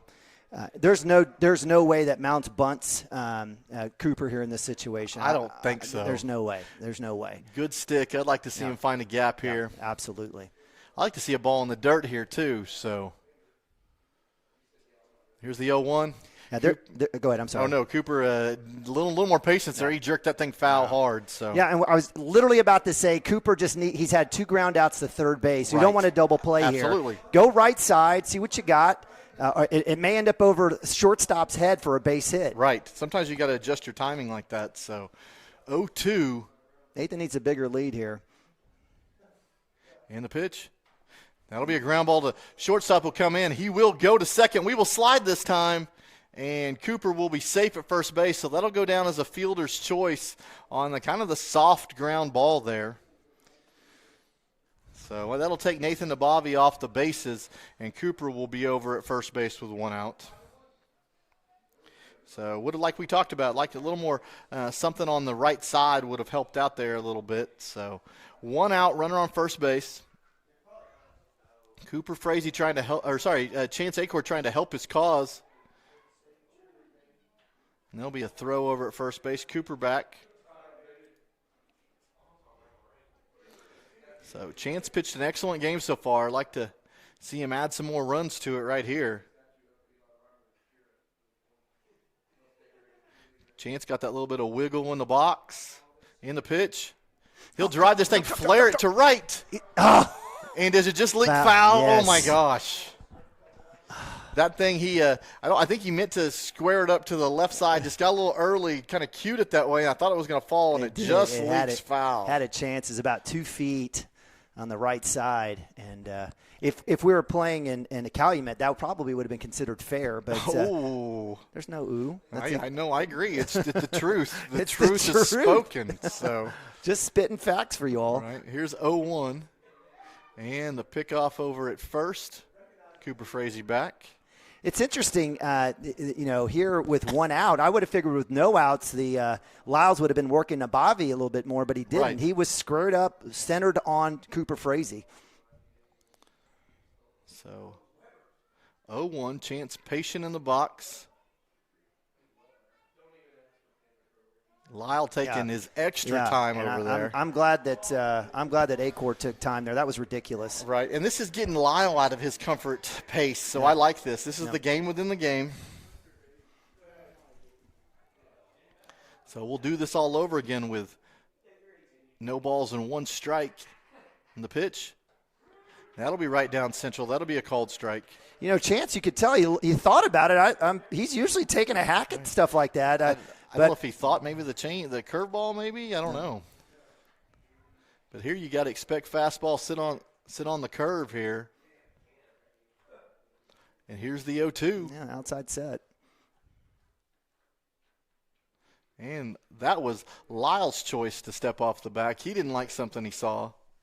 He didn't feel comfortable with whatever pitch call was, whatever set was. But like Nima mentioned, catcher still bounced outside a little bit here. And there's the pickoff to first. Cooper back. That sun's slowly dropping. It slowly is. dropping. We're getting to a spot where we might be a little comfortable. I think you guys can actually see first base now. So Cooper with a decent lead. There's the 0-2 on the outer half, and Chance will swing through that for strike 3. And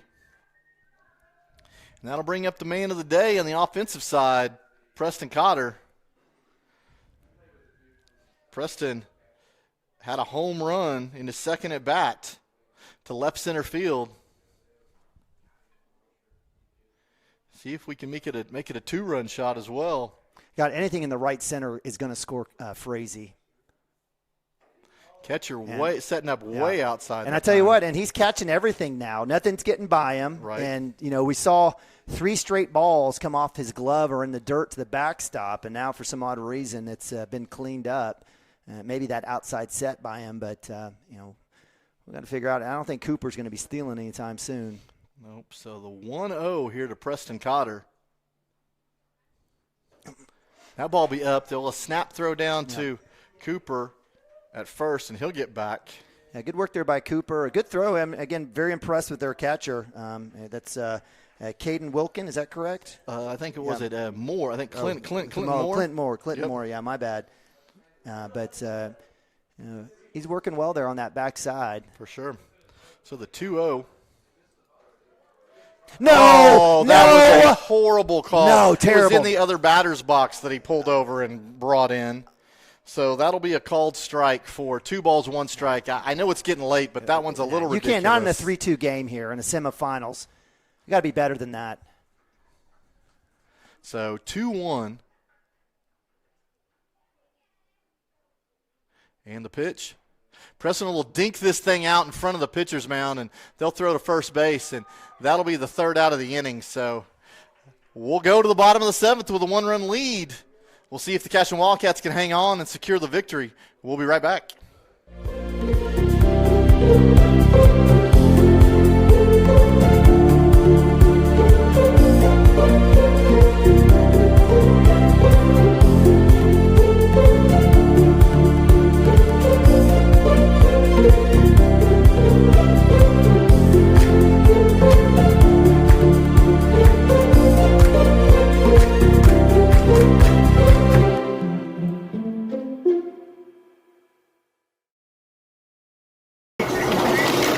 Storm season is coming, people, and your first choice for roofing needs should be Rhino Roofing.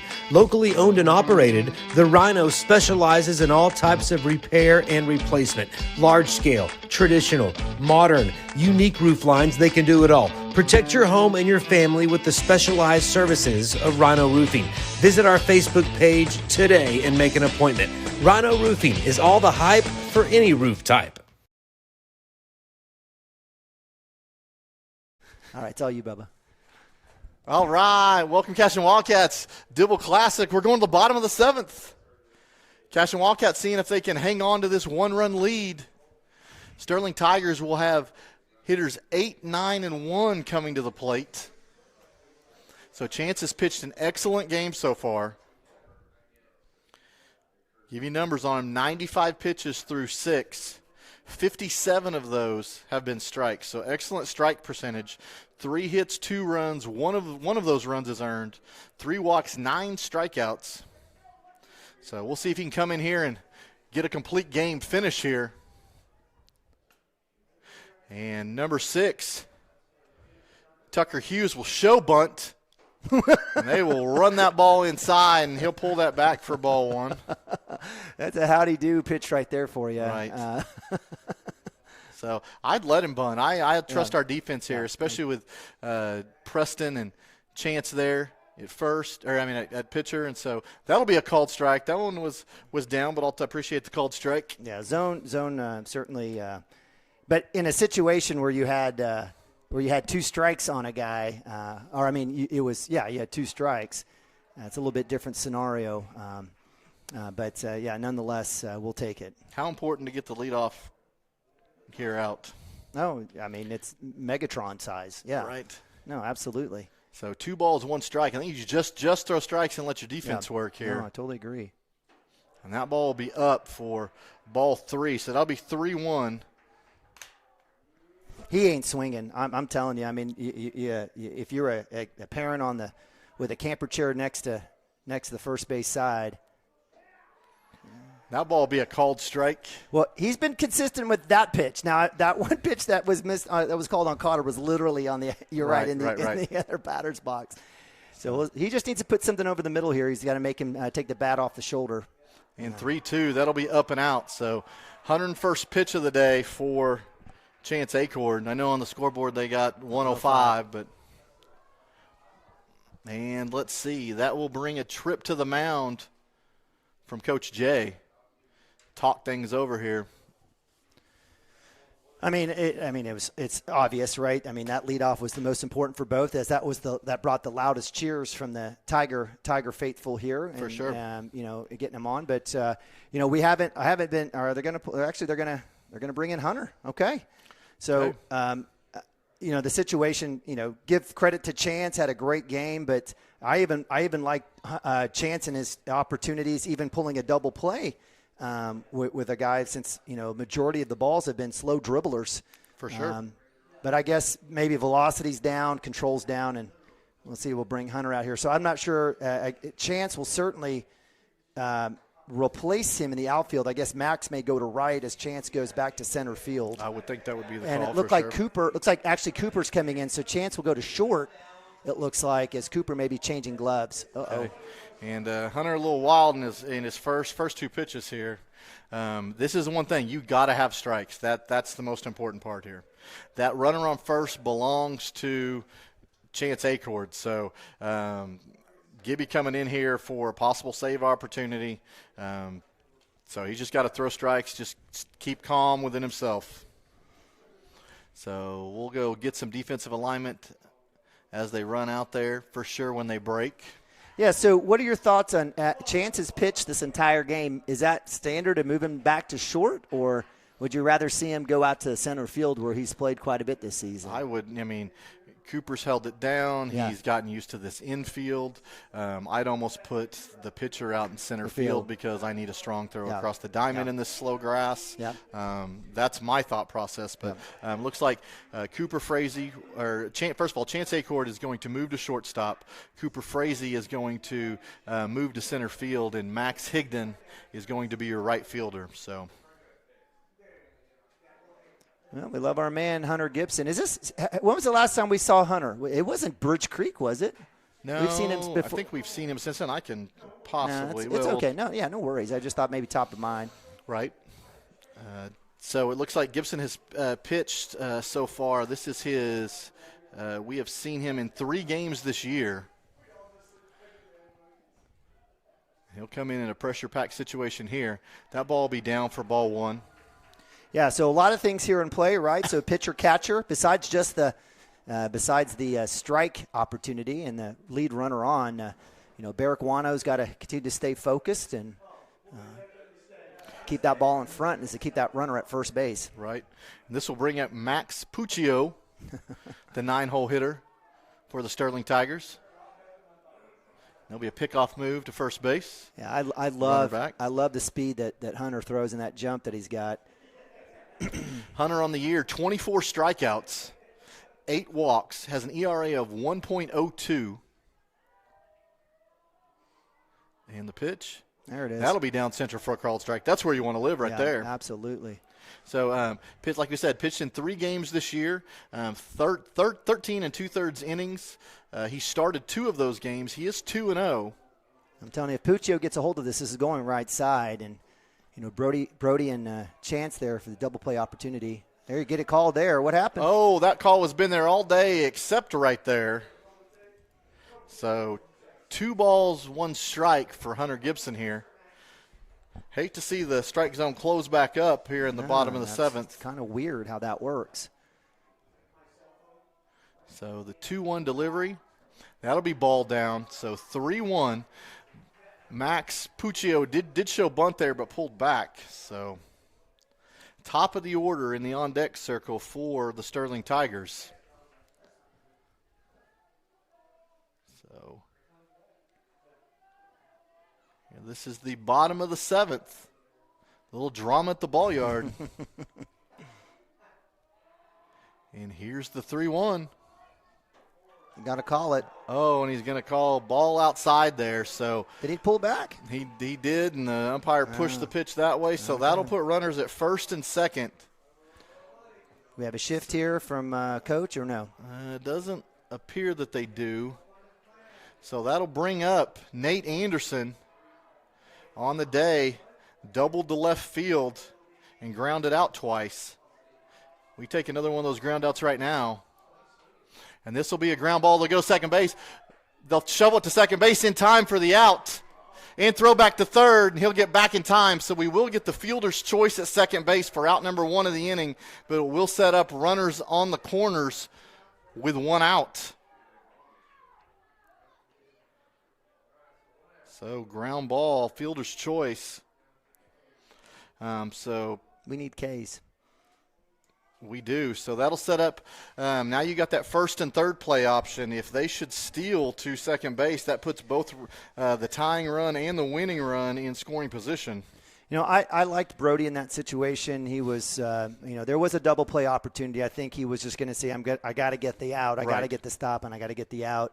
Acord was looked like he was hovering at second base for quite a bit, waiting to make that throw. But it does get 1. The Wildcats have been good this year on that throw down to even down to 2 and coming back. It'll be pretty interesting to see what happens here. Wano was already ready to go. He's the main trigger guy here in this situation. For sure. So this is one of those things. I think you don't worry about the runner at third. The runner at first beats you. If that guy scores, he scores. But I don't think you can get too fancy with this. You'd like to hold him if you can, but that runner at first is kind of your main one you're watching for. Yep. So, all right, lights are on, sun's down. So we've got nighttime baseball here in Dibble. That'll bring up Tyler Pierce. Been on once today via walk. There's a pickoff move to third, and they will fake the one to third and try to go first, and the runner from first was taking off stealing, so they will get the stolen base. So we definitely have to – any ground ball, got to hold that guy at 3 before we make the throw at 1. Preston Cotter's the guy for us over there. Again, a lefty, most likely going left side. Get that call. That'll be a ball away.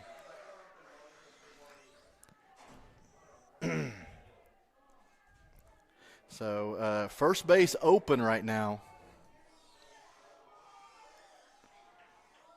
So 1-0 to the batter. And there'll be a pickoff to third, and they will get him. No, we're going to say Preston Cotter swung and did not tag him. No, he hit him. No, he had a good angle. I don't know if Coach Mounts wants to have a conversation with the home plate who may have had an angle on that, because the field ump had no chance of seeing the angle on that. He would have been having a guess. Right. So Runners at second and third, one out, infield playing in, trying to hold that runner at third on something. And that'll be fouled ball back. What's your thoughts about walking this guy? Yeah, well, I mean, you're looking at a guy, right? He's the top of the lineup, right? Nate Anderson. This is Tyler Pierce, number 2 hole. Yeah. So again, he's grounded out, walked, and K'd. I mean, I don't know. I mean, you bring up power behind him. That's the only thing. Yeah. So I would say roll the dice here. There's a breaking ball. That's a called strike. So there you go. So setting up 1 ball, 2 strikes. The Cashion fans, you can hear them outside and the dugout getting loud. So a little excitement here. They've had some shorter games here in this tournament. This one's going to go all 7, and there's going to be some drama. So 1 ball, 2 strikes. And the pitch. This will be grounded to Brody Nichols, and he will not make the play. Gotta come home. You got to come home. And here's the play at the plate, and it will score the winning run. So the error on Brody Nichols will allow the winning run to score for Sterling, and that will give Hunter Gibson the loss in the ballgame. So tying run belongs to Chance Acord, but the winning run ended up belongs to Hunter Gibson there. That was one I think he was going to field on the short hop. I think he was going to – do you think he was going to go home with it?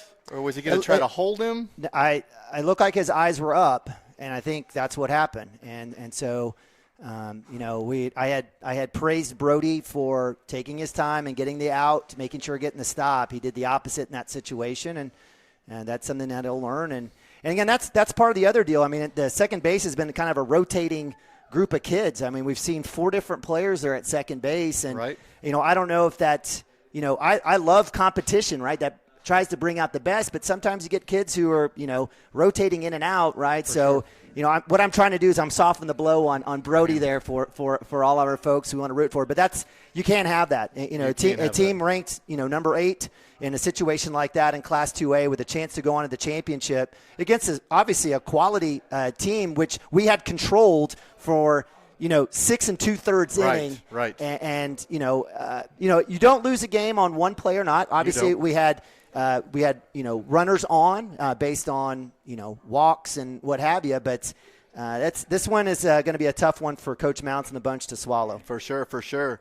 That will set up. You're trying to win third place in this tournament now. So now you're back here 2 p.m. against Lexington.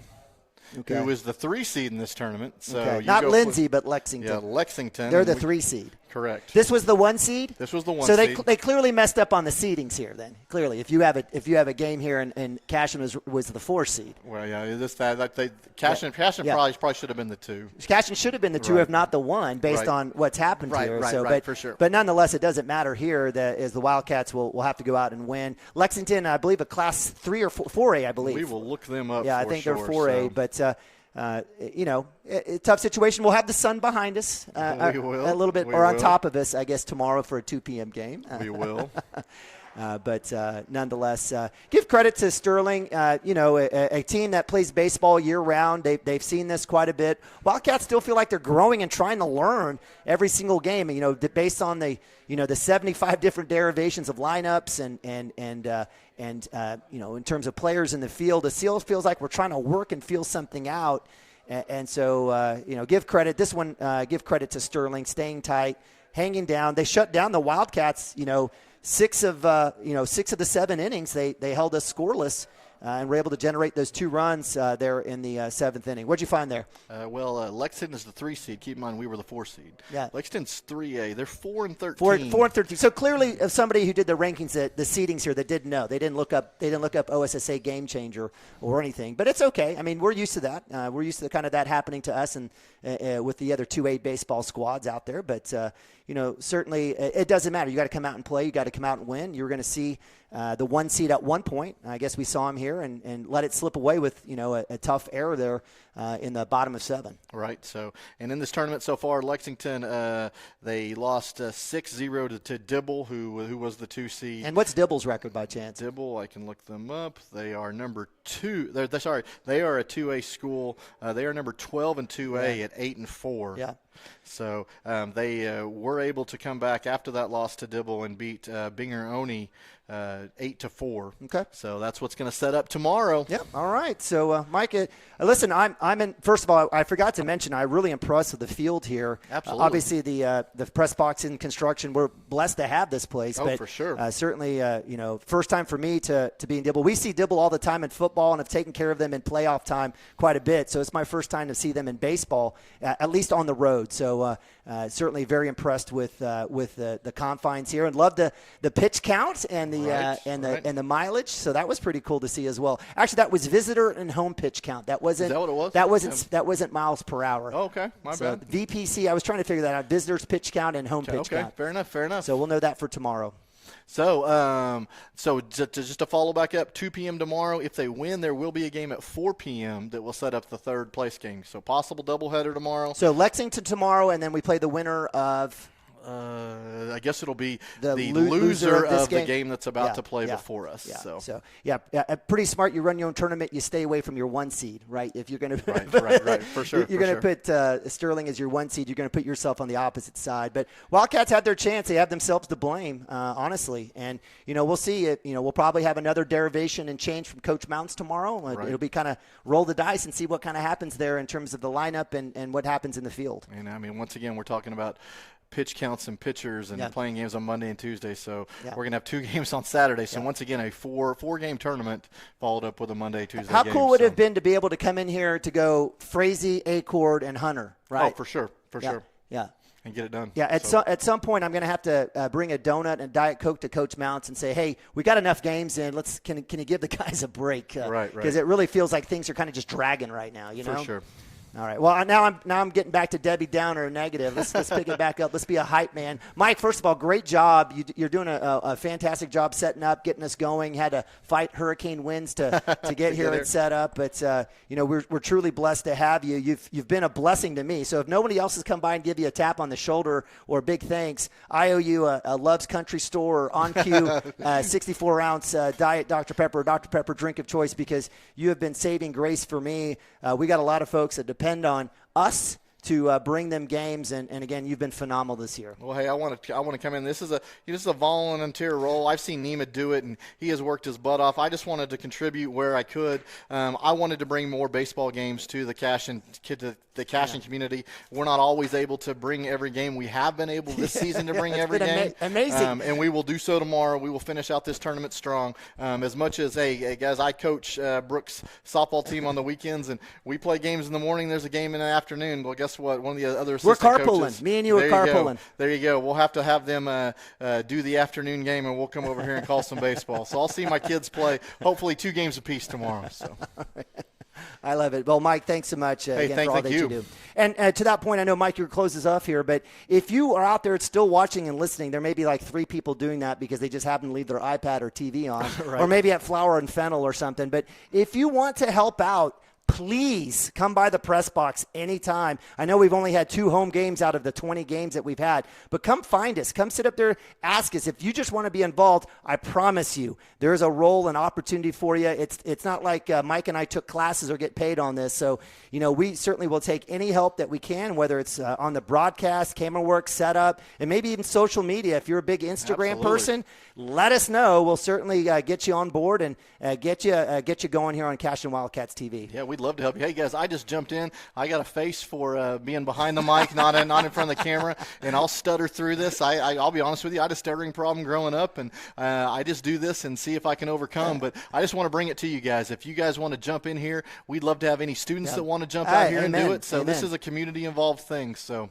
all right. We'll close this down, Mike. Hey, unfortunately, it's a heartbreaker here in Dibble, America. Cashion Wildcats give up 2 runs in the bottom of the 7th to drop a semifinal game to Sterling here, 4-3. Preston Cotter with a 3-run home run that was a shot that you might rewind and check it out again. Chance Acord pitched great. Got a little tired at the end, and we gave up 2 runs, unfortunately, on a ground ball there at the end. So, but hey, we'll be at the ball yard again tomorrow. We'll forget any mistakes, and we'll give it a go again. So we'll see you tomorrow, 2 p.m. start. Take care, Wildcats. I turned it off. Yeah, just go down below on stream.